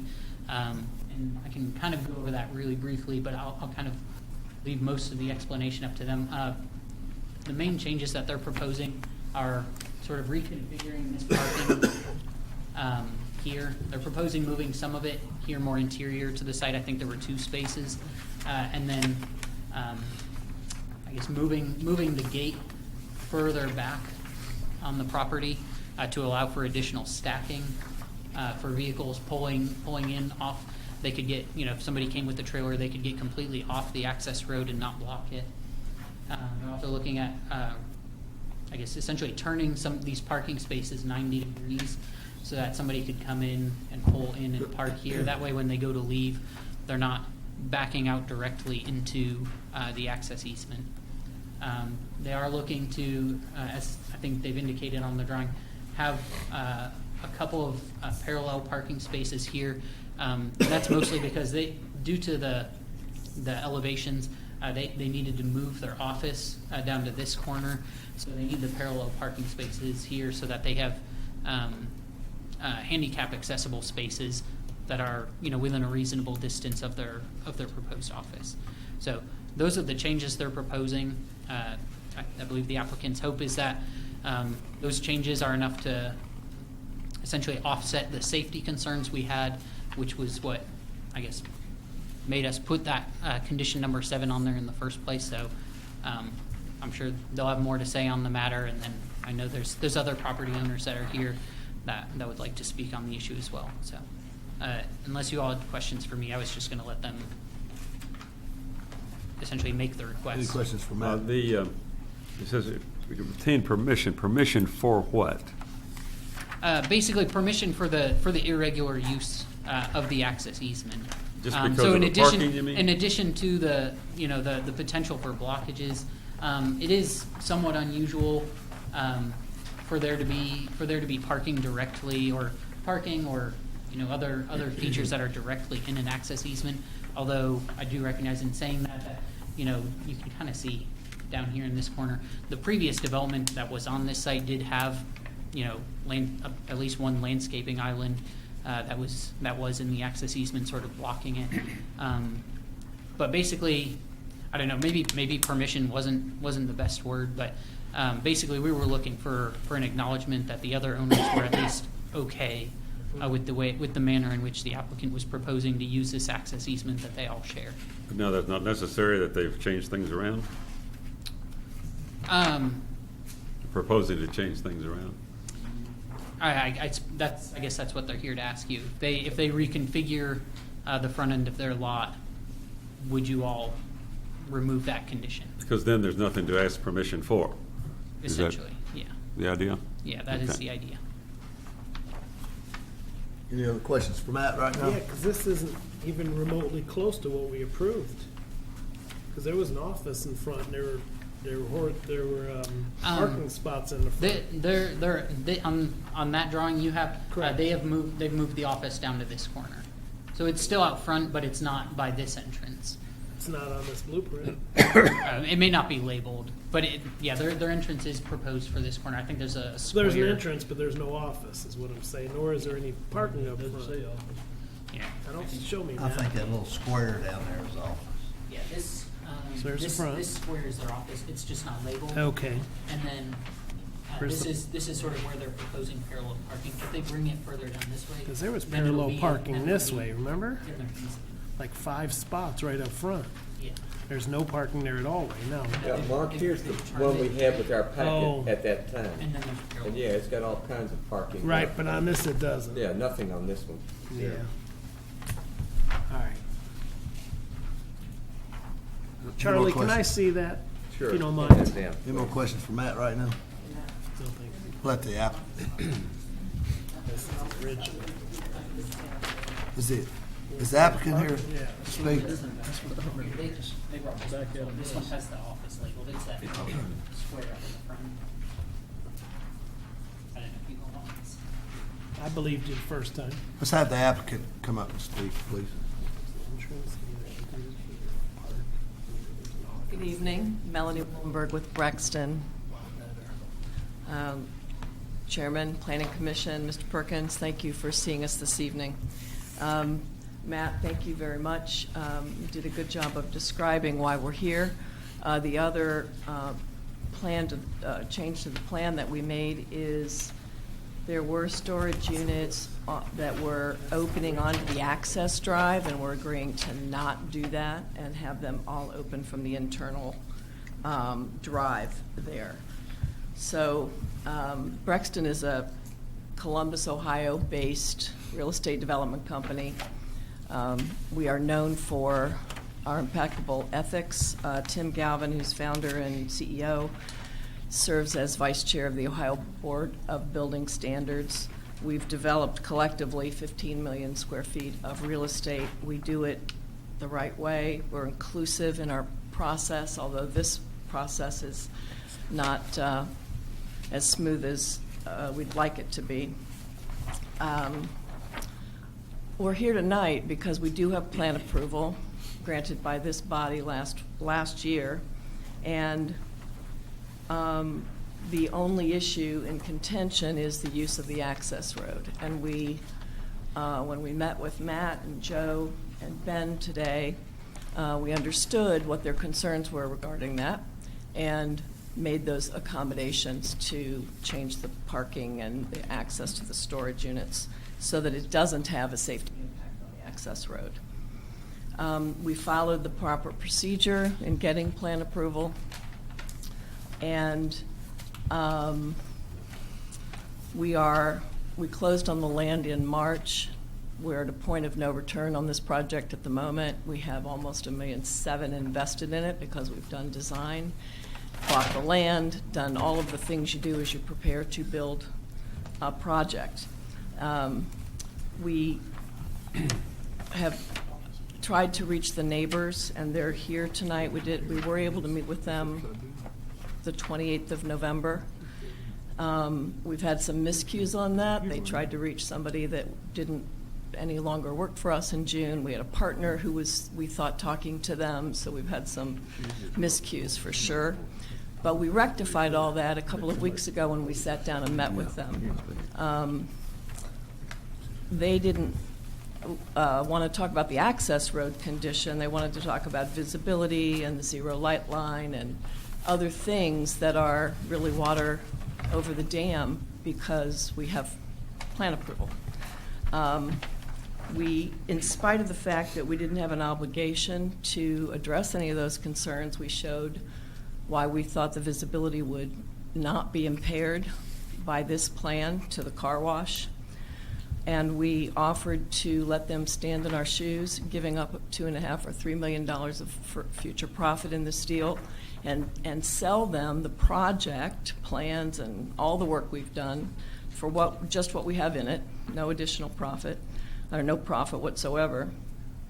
We also offered to maintain their landscaping on their side and work with Georgetown and the proper authorities, Board of Adjustment, to get perhaps another sign, put them on our sign, the car wash on our sign. We've attempted here in the last couple of weeks to follow up and meet again to see, and have not been able to move that forward at all. We do think storage is the best use for this site. The zoning, of course, allows other very obnoxious things, automobile uses and other uses that are not nearly as attractive as this one. Storage is a quiet use and generates very little traffic. We have a 70,000 square foot project in Columbus that's almost identical in design to this, and it generates 5 or 6 cars a day at the most.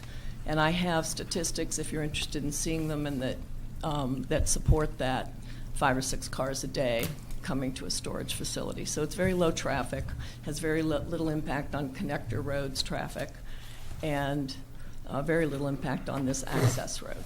We'd be happy to share in the maintenance of this access road, of course, and do everything that's required of us as a good developer and a good neighbor.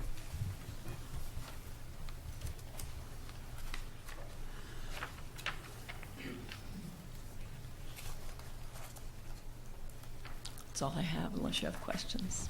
Does anyone have a question for the applicant? Ms. Dove? I don't think anyone got it. Thank you. Now we have some members of the audience want to speak. Mr. Langford?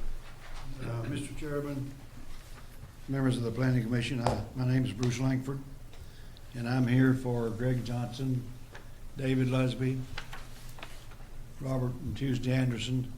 The Andersons own in Cajun 3 Enterprises the property on the west side, and Johnson and Lusby on the car wash on the east side. I also have a letter from American Legion Post Commander 24, Jim Woodrum, who says that he objects to this plan because there is no maintenance agreement in place. He's concerned about what that will do with the traffic on this access road. So I would want to place his letter of objection in the record. Jane Allen Offit, or Mrs. Offit, Dr. Offit's wife, has written a letter addressing the cemetery on the property. And she goes into great detail about her background knowledge of the cemetery. This development plan that they proposed does not take into account the maintenance agreement, does not take into account the cemetery. Several years ago, when a development plan was approved for this property, one of the requirements was that there be in place a maintenance agreement, and that has not been done. Other issues of concern, they may have addressed the parking, I don't know, I'll leave that up to the Planning Commission, but another issue is the zero lot line. In order to build right up to the lot line, and zero lot lines in B2 zones are okay. In order to build right up to the lot line, it'll be necessary to get over on the adjoining properties. There's no way you can, as a practical matter, build up to the lot line without getting on the other property. There is no arrangement whatsoever for construction or maintenance easements. Under this plan, that is essential. If they can stay on their own property, they have a right to do so. They have a right to develop it. But if they can't do it as a practical matter, should you approve a plan that they can't implement? I want you to give consideration to that. And a couple of other property owners may be here that will speak to their concerns, but we want to make these known. We are not for this plan. This plan is not to the advantage of the parties on this access road. We'll let those parties address that as they come forward, but for the time being, we are not acceptable to this plan. Sir? Mr. Langford, question. Are you saying you don't want a storage facility, or you just don't like this plan for a storage Well, we facility? can't say what goes there, but this plan is not workable. Because it's a storage facility? Yes. So you don't want a storage facility there? No, it's storage facility is fine. I don't know which plan it is. They filed one plan, they sent a notice out showing another plan, they come tonight with another plan. I don't know which plan we're talking about, really. The zero setback on the lot lines, I mean. The reason, yes, zero lot lines are a concern. Any other questions for Mr. Langford right now?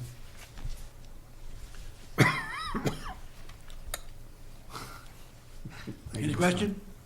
Thank you, Mr. Langford. Not right now.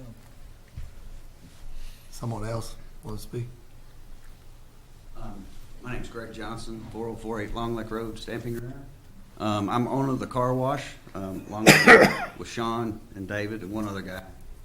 And, this plan was approved 13 months ago with this condition. And I never heard a word from them. I called them in June, never returned my calls. About a month ago, I get a call from Mr. Craig Abbott back here, nice man from Preston. He says he wants to talk about the easements. So I'm thinking he needs to talk about the easements so he can build his property and then maintain his property along the zero lot line. Basically, they're going to build a wall, and everything at that point is me. It's right on the wall, on the line. So now I got to weed whack, and I've got to take care of his wall. It's a blank wall metal building, no architectural features whatsoever, and it's gonna run almost the entire length of my property line. Not one word about the access easement approval. Nothing. So we have this meeting, it's freezing, Mr. Rob Anderson was there. We ended up going to Burger King because we were freezing out there. And not a word. So on the 27th, she said the 28th, it was the 27th, which was a Friday. So I'm sure it wasn't the 27th, 28th, because it would have been on a Saturday. But on the 27th, they called a meeting. We met at the veterans spot up there. Mr. Rob Anderson, David Lusby, Sean, myself, Ms. Wahlberg, Mr. Abbott, and Jim Woodrum. We went through that whole meeting, not one word about the access easement, not one. So they're kind of telling you that they've been diligently working for this past 13 months to get our approval. We don't have any problems with the mini storage there. We have problems with the development plan. That's our problem. If they want to put a development plan that's not going to block our view and destroy our values on our property, they've never talked to us about this plan, not once. They've just told us this is what they're going to do. We have a cemetery, never addressed it. The last time there was a development plan approved here, there was a cemetery. And the planning commission required that the landowner do certain things with that cemetery. Now it's gone. This was just 2006. The cemetery was the Webbs, local family, Webbs, Offits, Fords, and Holmeses are in this cemetery. The way I understand it,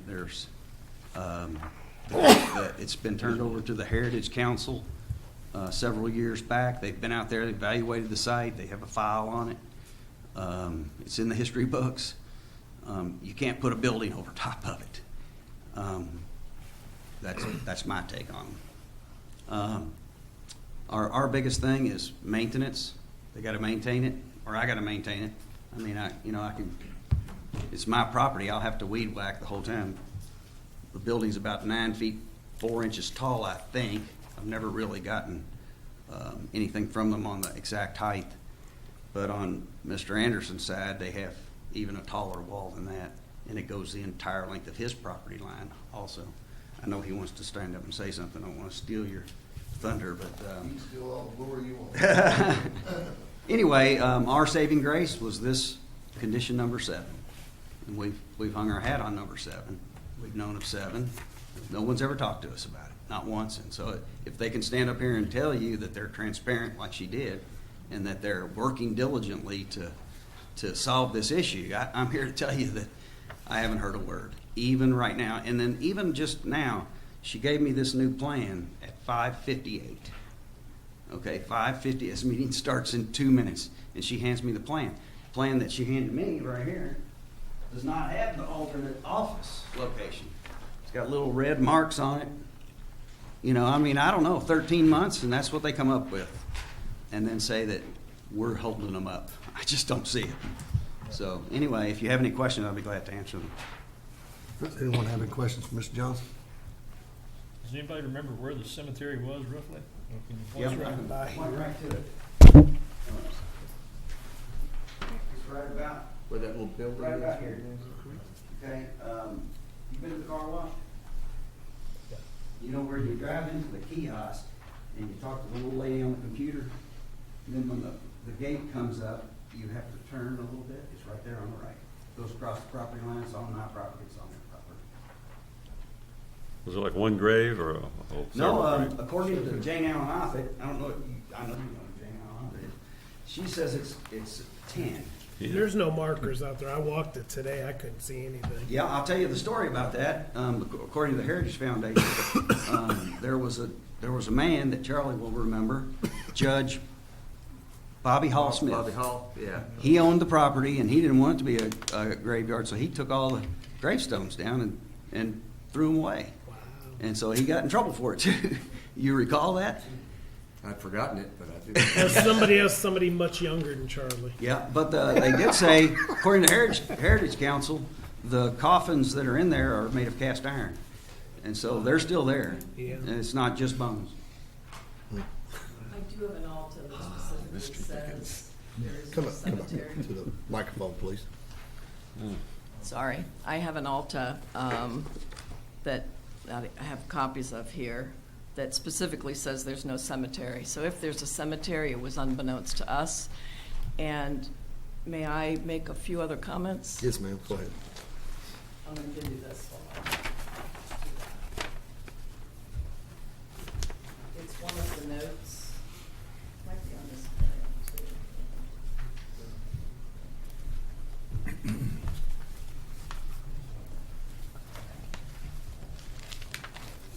We had a partner that handled this for us early in the process. I know Mr. Johnson called someone that never returned his call. That person was let go. I don't know if Mr. Johnson called him before or after he was let go, but he never returned the call. That's bad. I have proof here that we started in the summer, once this gentleman that worked for us and once we realized our partner wasn't handling these things, we have proof that we reached out to both Rob and Greg Johnson, and actually Mr. Lesby as well. And we've printed these off if you guys want to see those. So we made the attempt. It wasn't a perfect attempt. I'm not saying it was. Obviously, we wouldn't be here if we had been able to have this conversation sooner. 2 weeks ago, it was the 28th of November that we met. It was a Wednesday. I brought letters agreeing to put a panel on our monument sign subject to governmental approvals for the car wash and to maintain the landscaping on the property line. If he'll let us on his property, we'll maintain the whole thing, no problem. The meeting, I called him that morning and asked him, what else can I do to prepare for the meeting? He said nothing. And we were met with that we did some sort of a bait and switch on the plan at planning approval last year, which is not true, and I have proof of that. The notices were done correctly. The plan that you guys approved is the plan still today, other than these few changes we made in the office sanitary line and the parking accommodation we made to make the access road safer. So I have this letter here. Mr. Johnson and others had to leave the meeting prior to us getting to all of the business, and they didn't want to talk about anything other than could we lose 6,000 square feet of this 50,000 square foot project. And that's not viable for us. We have a loan, we have a lender, we have equity partners, and so that was the content of that meeting never got to the access road because they wanted to talk about upending the plan, which is just not something we're able to do. The maintenance agreement, I think there should be a maintenance agreement between all the owners of the road. We're happy to participate in that, and I go on record saying that. Traffic on the connector will be adding far less use. The use that you could put here that would generate less traffic is a cell phone tower. Other than that, any use that's here is going to create more traffic. The zero lot line, that's the plan that got approved last year, for better or worse. It's the plan we went to the bank with, the plan we went to the investors with, the plan that we've designed on since then. And we have made some adjustments to move the office because of the sanitary line and to adjust the parking for the safety. We can build. This is a viable plan. It's harder to build if we don't have temporary access easements on either side to build this plan, but it is possible. Craig Abbott's here with me. He's head of construction, and he can attest that he can build this without getting on their property. So it is a viable plan. And it's just not a true statement that the plan somehow changed last year, because the plan was in planning staff's hands and planning commission before this meeting. And the notices went out by Thoroughbred Engineering on time.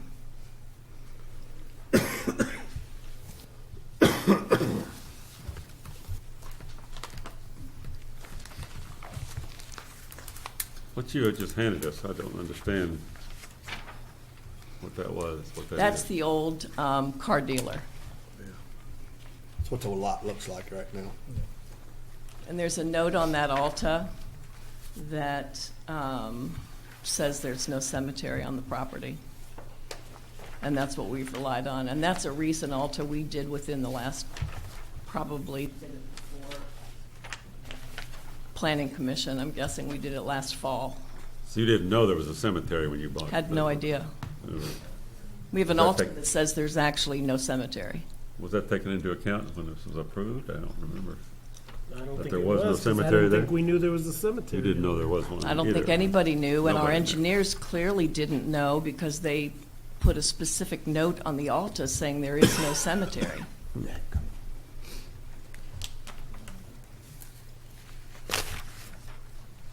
Charlie, do you know how, is there a way to confirm that that cemetery is there? Oh, I'm sure there is. I wasn't aware of it, although I vaguely remembered that there was one in the area, but I couldn't have told you what it was on, and I don't think we talked about it at all that night. But no, I'm certain there's record someplace we can confirm that. My biggest concern with this is, and first off, I just simply feel like I need to apologize because I don't remember any mention whatsoever of zero lot lines that night. I remember this long discussion about parking and backing up into the easement and need for maintenance agreements. I remember all that. I cannot imagine having a zero lot line without easements for construction and maintenance from your neighbors. Charlie, would that not have had to have been a condition of approval? Well, I would think so. I mean, I have absolutely no recollection of that because I can't imagine such a thing being possible. And I realize you've got some pretty sophisticated construction methods, but you're going to be hanging over their property. There's going to be dust, noise. There's going to be maintenance they can't do because of your presence. I mean, I just think that's bizarre.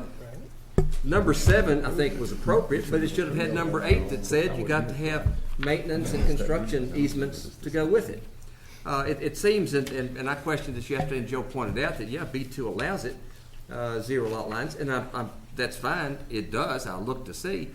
But that's within developments, not, with disconnected property owners. I can't imagine this would ever be appropriate without some kind of coordination, because otherwise, yeah, the neighbors have got to bear the brunt of a whole bunch of your construction and maintenance. Not to mention lack of visibility, not to mention walls without anything, any kind of architectural detail or breaking up. I mean, anyway, the whole thing, it seems really bizarre. And I just, for my role, then I've got to apologize. I just think that's dreadful.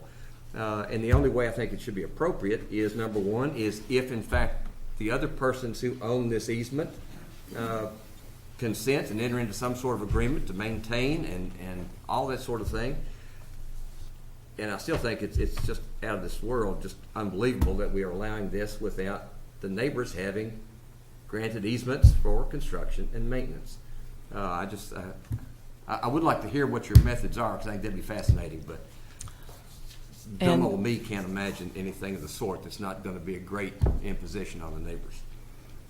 Yeah, well, we would love to work with the neighbors, and if the issue... But that should have been done before the application was filed, because after it's done, I mean, well, there's just got to be a whole lot of negotiations, give and take. This is stuff that this and is ideally, not you're appropriate right. for us whatsoever. You're right, and we weren't here at the hearing. The engineer, I think, handled this hearing, so I can't attest. I did watch the video.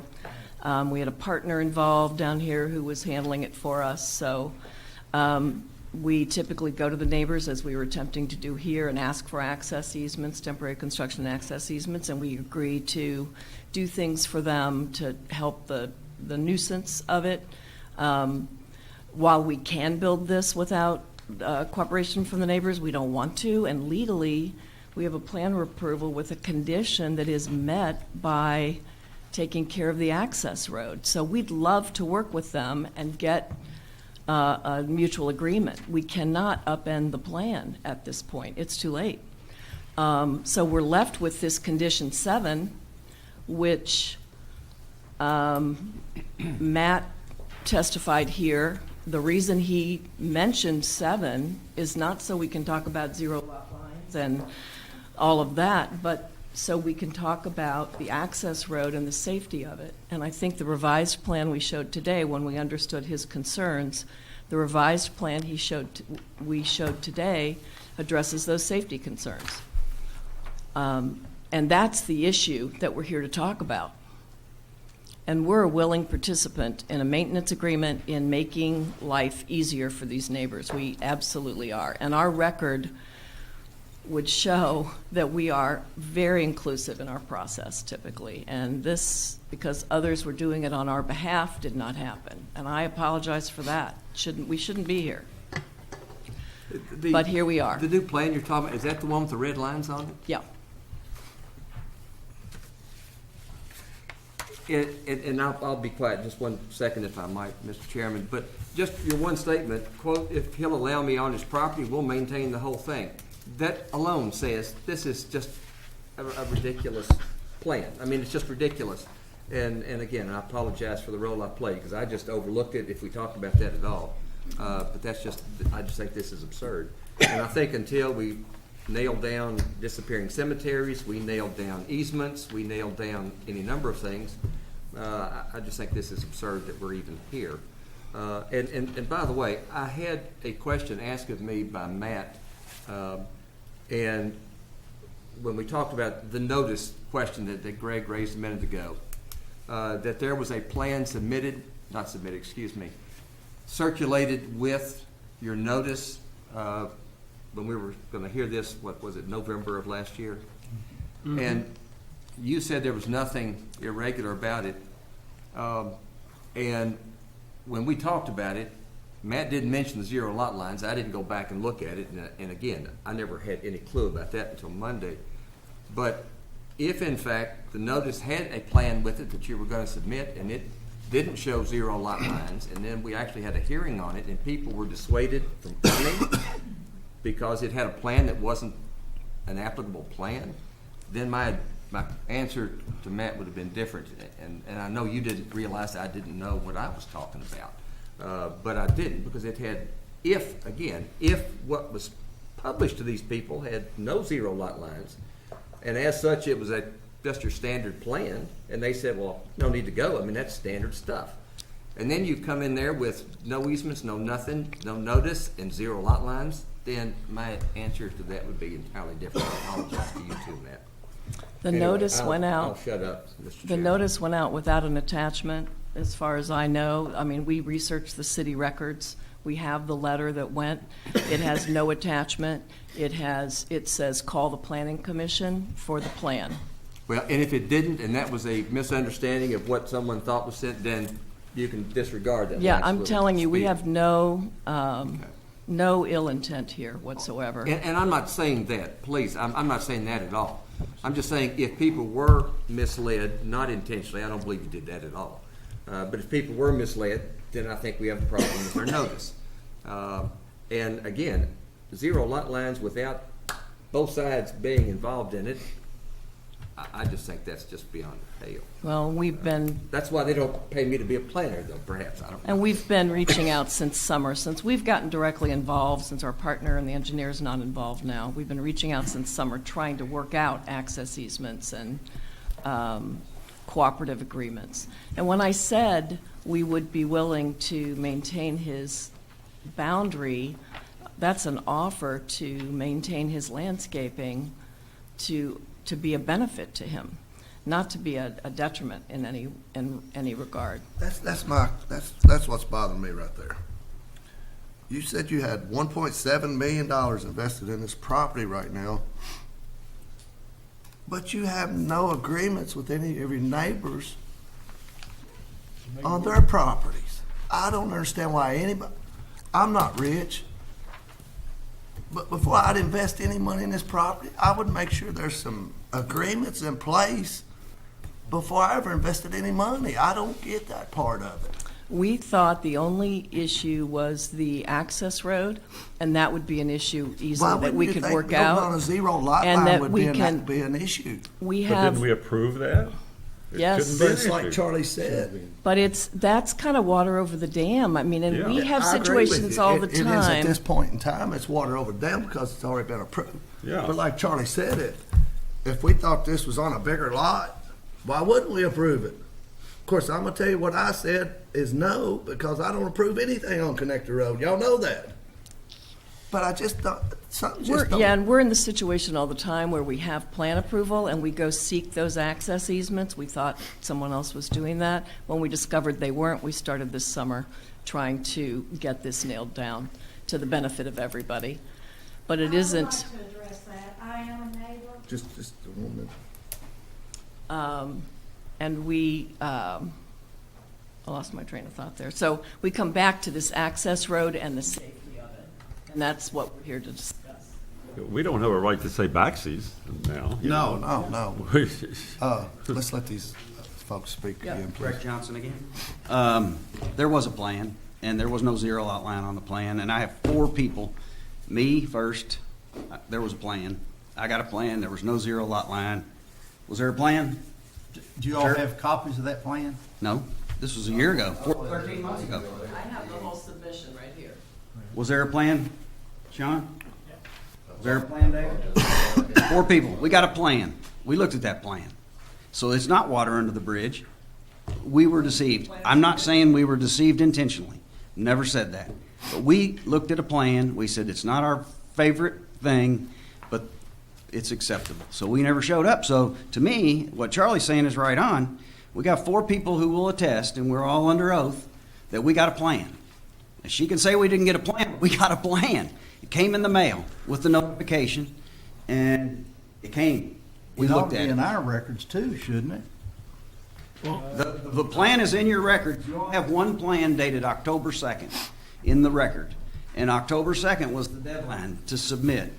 October 1st is a Sunday, so you all accepted the plans on October 2nd. That plan shows. Of last year? Of last year, 2017? shows no zero lot line. They altered that plan before the meeting, but we had already received the no zero lot line plan. So we didn't show up. We didn't show up. That's why we weren't here. We thought, we're okay. You know, it's not our favorite plan, but we were there. That's all. Let's let that lady back there speak real quick. Wow. I don't even. State your name. My name is Jewel Mead. I'm a dentist. I don't even know where to begin here. What do you have? I own what used to be the cheese store. Okay. I bought it approximately 7-8 months ago, and prior to 2 days ago, I never knew anything about any of this. And I'm sitting here feeling a little bit blindsided because if any of y'all have ever drove down Connector Road, my business is closer to that access road, my front door, than what any of these other businesses are. I feel like my business, being new to town, is going to be affected more than probably even these other businesses are. And like I said, that access road is right in my front door. Their business is set back quite a bit compared to mine. I've owned this property 7-8 months now. No one has contacted me in any shape, form, or fashion. I wasn't invited to any meetings. I got a letter 2 days ago from this company and began yesterday, got it day before yesterday, began asking questions. My office manager was able to talk with this gentleman, our neighbor here at the car wash this morning. Today's the first day I've ever met any of these people or talked to them in any way. As I said, being new to that location, I feel like that this business that they're proposing to put in is going to greatly affect my business. Southbound traffic is going to be the view of what I've seen just today. The first view I've seen of anything is going to greatly affect my business. This access road that literally goes very close to my front door, the maintenance upkeep of it is definitely going to be affected by this business. I'm just sitting here saying wow to all of this. And now I hear there's a cemetery with 10 or 12 graves over there that obviously has been approved to be built over top of. I don't even know what to say to this. And then I hear this lady say that they've got $1.8 million in a 3-acre lot. I researched this before I bought this building and land. My acre's like approximately 1.5 acres. The car wash is approximately 3 acres. I know the car wash gave right around $700,000 for theirs with a car wash on it. I gave $560,000 for mine with a building on it. Plus, I've went in and invested in that building now with all the leasehold improvements and equipment equivalent of another $500,000. So I've got, in building and land only, $560,000. They've got raw land sitting there, and they've got $1.8 million in it. I wasn't invited to that meeting everybody had, but the lady said that they were willing to sell their land to neighbors, if I understood her right. I would love to invest in that land. At $1.8 million, though, that's way more expensive than the car wash land or my office land, either one, with the buildings already on it. I don't know. Like I said, mine's 1.5 acres less than theirs with a building on it. His is, I know he gave $700,000 for his with a car wash on it. So they're saying they put that much money into design of this plan. I don't know. I'm just a dentist. I don't know any of this thing. I know I heard about this 2 days ago. Being new to Georgetown, I own 2 other highly successful dental offices in neighboring towns. Both of those dental offices, well and land, worth anywhere between $1.5 to $2 million. I've been a dentist for 27 years. I developed those commercial properties, both of them. I have rental people in both of them. I hope and plan to be highly successful here in Georgetown in that location. I picked that location because I foresee that area doing nice things in Georgetown, really nice things. And I know we can't control who buys property, who builds property. To me, a storage unit should be tucked away a little bit somewhere. Again, I know that we can't choose that stuff or can't dictate who buys and builds land, but I never dreamed that there would be a storage unit next door to me when I bought this land and developed it for what I've developed it for. And I just never envisioned that anything would be approved in that area by the commission here in Scott County. I didn't dream it, so. This is 2 lots away, and it's down the hill, so I didn't understand why it would affect your dental business. Everybody that enters, Let me say at this point. Charlie, I don't know if we're getting way off where we should be. I don't know. This is going 20 different directions, and I need to rein it in here a little bit. Well, I guess the primary thing is the commission's been asked to remove condition number 7. I'm not so sure that with all the questions raised tonight that we probably don't need to schedule this for a time when some of these questions can be answered, because I think there's a whole lot more going on here than just condition number 7. I can't imagine you're going to consider a plan that's got a couple of red lines on it and take that over what is already in the record. Charlie, I'll help you, and I'll help Rob. I'll make a motion that this thing get tabled because these plans are terrible. Parking's 200 feet away from the office and look like you might have drawn this in your car before you walked up the stairs. So I also have issues with that 200-foot parking. A 3-to-1 vote, which also we talked about briefly. That night there was a 3-to-1 vote. I went through the minutes, and me, Ms. Mizell, and Mr. Caldwell voted for it. Mr. Smith voted against it. We only had 4 votes and potentially maybe 8 commissioners, so we did have a commission. After you raised that a moment ago and you saw the minutes, Joe actually pulled up the video. Okay. And there were 5 of you here. Now, Yeah, I was going to say. for some reason, I know about it now. yeah, for some reason, the So minutes just It got did not approved 3-2. Apparently, it got approved 3-2, perhaps. So we need to verify that. So I think we need to table this. But we and did then have a also quorum that the night finding anyway. for the cemetery. I If we've got graves and they're in metal caskets, there's a lot of unknowns here. And Well, I think and the there's- best thing to do tonight would be, and I'll make a motion to table it until further investigation.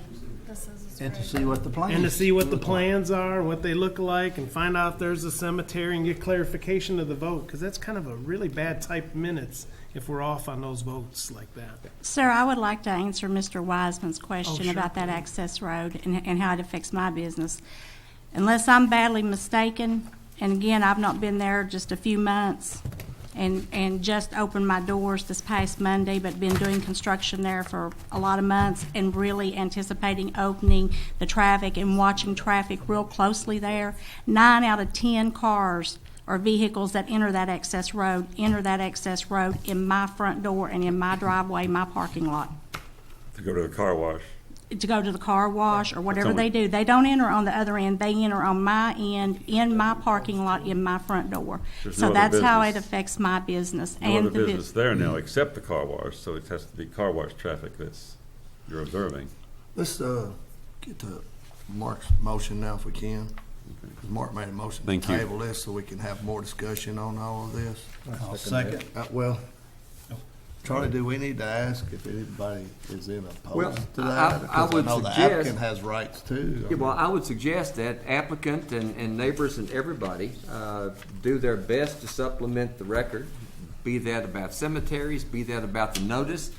I mean, the copy that she gave, I don't see anything misleading there, so that may well be, but we've got 4 people who say they received a plan that was nothing like what we got. So if there's any way to recreate any of that, we need to do that, whether that's through thoroughbred or through old, drawers. I don't know, but something. I think we need to get something nailed down on the cemetery. And also, I because think here's the, a 2006 plan that we approved that's got a cemetery on it, and most of it's on their property. And also with a couple of the neighbors said that they did receive a plan that was different That's than what I'm what saying. was 4 of them, I think, presented. said they saw something different, So if you could find that. But I'd like to know where they received it from. I'd like to know where they received it from, because I've heard various things they got it from. Are you in staff. favor of tabling this and let's try to? We're not, I'm happy to table it and continue these discussions. I think that's what we need to do then. But I want to limit these discussions to the safety of the access road. We will address the concern Planning Commission had when they approved the plan. As to notices, I notified the owner of your property that county records must not be up to date, because I Well, I think notified. there's a lot more questions than just the access road. I think with the cemetery, with the zero building lot lines, I think But there's we a have an lot more. approval negating all of that. We have an I approval, understand that, but a like I plan said, like approval. Charlie said, I can't imagine this commission allowing that without knowing, and I just don't understand this commission knowing that was a zero building lot line and allowing that to pass. I just don't. But it did pass. we did. Well, I and don't- the Well, we fact did. is, it did pass, and that's an issue we're gonna have to deal with. Yeah. And quite frankly, I'll do some research in the meantime to see just what kind of issue that is. But in the meantime, before that condition is taken away, I think the commission's gotta be satisfied that that's an appropriate thing to do. And at the moment, I can't imagine it is an appropriate thing to do, and that's why the record needs to be completed to show that it is appropriate, and then they'll take the appropriate action. And staff has said the reason the condition's there is because of the safety of the access road. And as to the dental practice, we're going to put less traffic on that road than any other use. Like, she shouldn't have expected it to stay vacant. And the only legal issue we have is the safety of the access road, which we're willing to address. I wasn't suggesting that the Planning Commission approve this plan that we did today quickly, but that you put it in staff's hands to approve the plan to address staff's concern. That's why the condition is there. Staff had a concern about the safety of the access road. It wasn't just the safety. Yeah. It was the maintenance agreement on that access road. That's a private road, and if somebody moves in there and tears the road up, they've got the responsibility of fixing it. We're willing to enter into a maintenance agreement. I don't know why there isn't one now. We're willing to enter into Because one. it's a private road, because we have no business with it. It's between you all. You Right. started out on the wrong foot. You can make everybody mad. Yeah, well, we didn't intend to. We didn't send a plan in error. We didn't do that. I don't know where they got the plan in error. I haven't seen, but I've heard several things from that group as to where they've gotten it, so I honestly don't know where. But they didn't get it from us. And so they got it either from staff or Thoroughbred or somebody. So I'm willing to enter into a maintenance agreement, and we're willing to write the maintenance agreement. I think there needs to be one, for sure. Let's let Mr. Absolutely. Mr. Chairman, Mr. Bruce Langford. I'd like to comment very briefly on the fact that I think Mr. Wiseman said this is water under the bridge. Not so. When they came back tonight with a change in their plan, parking out in front, relocating the office, wanting to remove a condition 7, they opened up this plan for discussion all the way from the beginning to the end. So it is appropriate to look at this plan any way you want to, because those things that are addressed tonight need to be considered in looking at this plan. Charlie, this plan's up for consideration again. They brought it in themselves.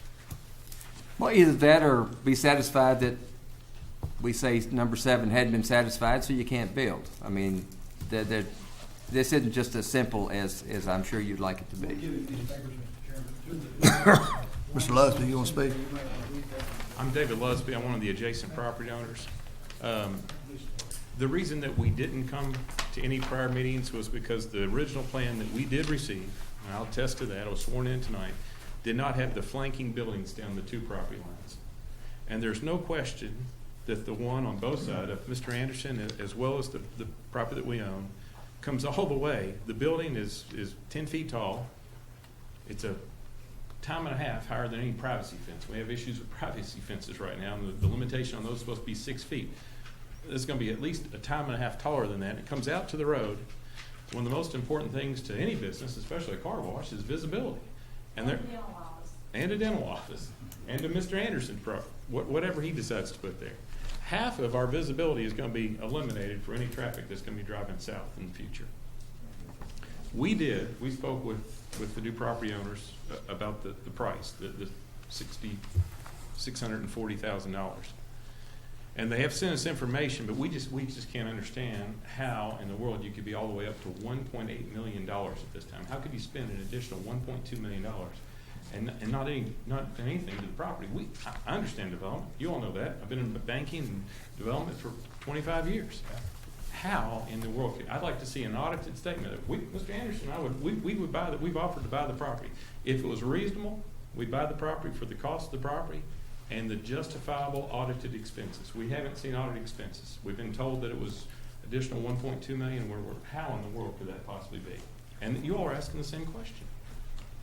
There's significant issues and significant questions that need to be addressed.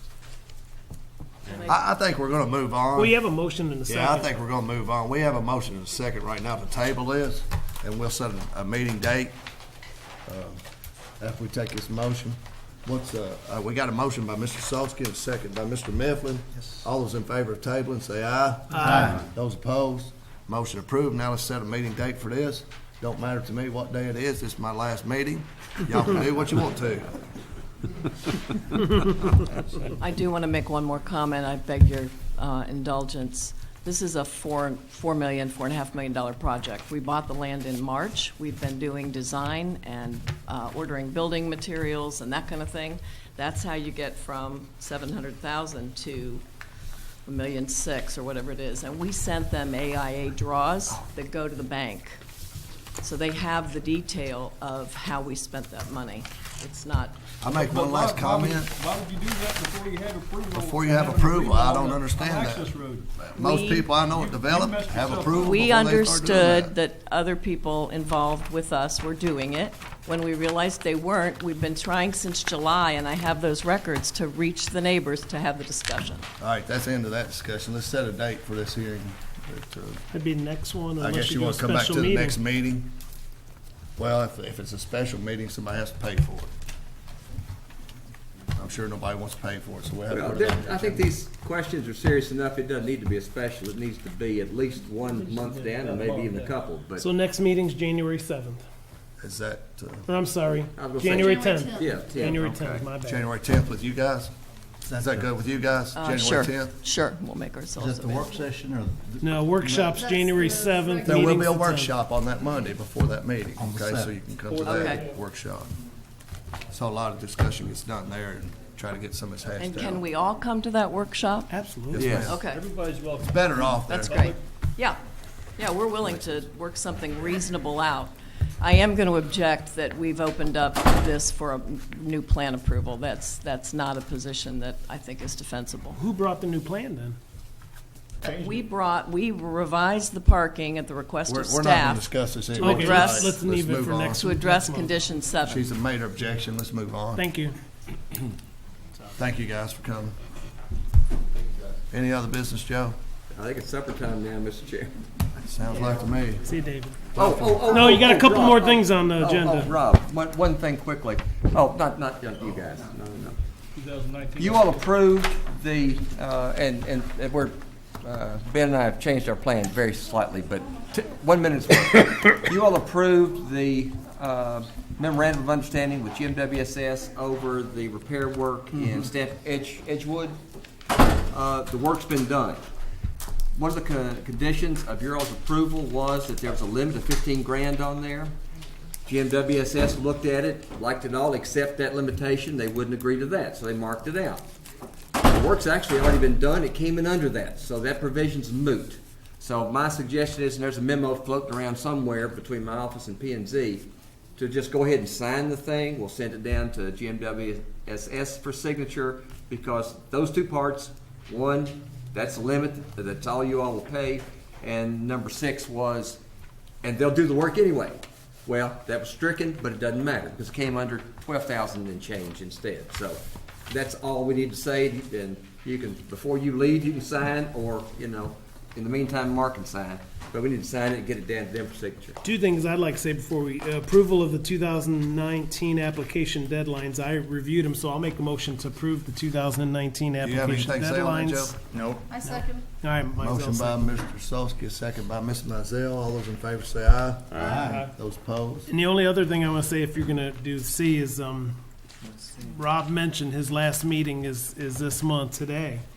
So we need to take into consideration both new officers and a new executive committee. That comes up in February anyway. Well, Rob's gone after today. Yeah. Well, but within. We always vote in March. Is it on new March officers. instead of February? Okay, so March. Just become the new. And, So do I just be the sit-in chair in his absence for the next 3 Yep. months? Yep. All right. and then y'all can vote again in March if you want to. All right. Think about the officers that, because somebody will have to step up to the executive committee also. So, if you got time for that. I will take a minute to say thanks to all you guys. Charlie? That's been an awfully damn quick number of years. It's been a quick 8 years. It has been. I'm going to regret leaving here, but Thank you for the Christmas card. my time was due up in February anyway, so I'm going to get sworn in the Stamp Ground City Commission in 2 weeks. So I'll be serving down Stamp Ground anyway. But thanks to all you guys. Great to know all you guys and meeting everybody and Ms. Mizell. And say thanks to Charlie. I sat down there where Ms. Mizell was when I first started, and Charlie taught me a lot. Told me to keep my mouth shut half the time, but. And he told me to shut up the rest of the time, so it worked out. But staff, I've watched all these guys come on board and watched Joe from being a planner all the way up to being a director. And Joe's grown a lot, and I hope y'all keep supporting him and supporting staff the way we always have and stay the course. You got a lot of things coming up here, especially with the landfill issue. It's not going to die, so stay the course and hang in there. So appreciate all the time you guys serve. So that's all I got to say. Well, thank you for your work as chairman. You handle the meetings well, and I Thank you. appreciate that. Anytime y'all want me back, just call. I'll be back here. I hate to leave, really. So I've enjoyed this job. It's this is probably the most fun I've had doing anything. So I look forward to Just it. don't come back up and ask for a bunch of waivers for stamping. Yes, sir. I got more coming. Y'all better be ready. You got anything else, Joe? That's it for the Well, for the last time, meeting adjourned. Night, everybody.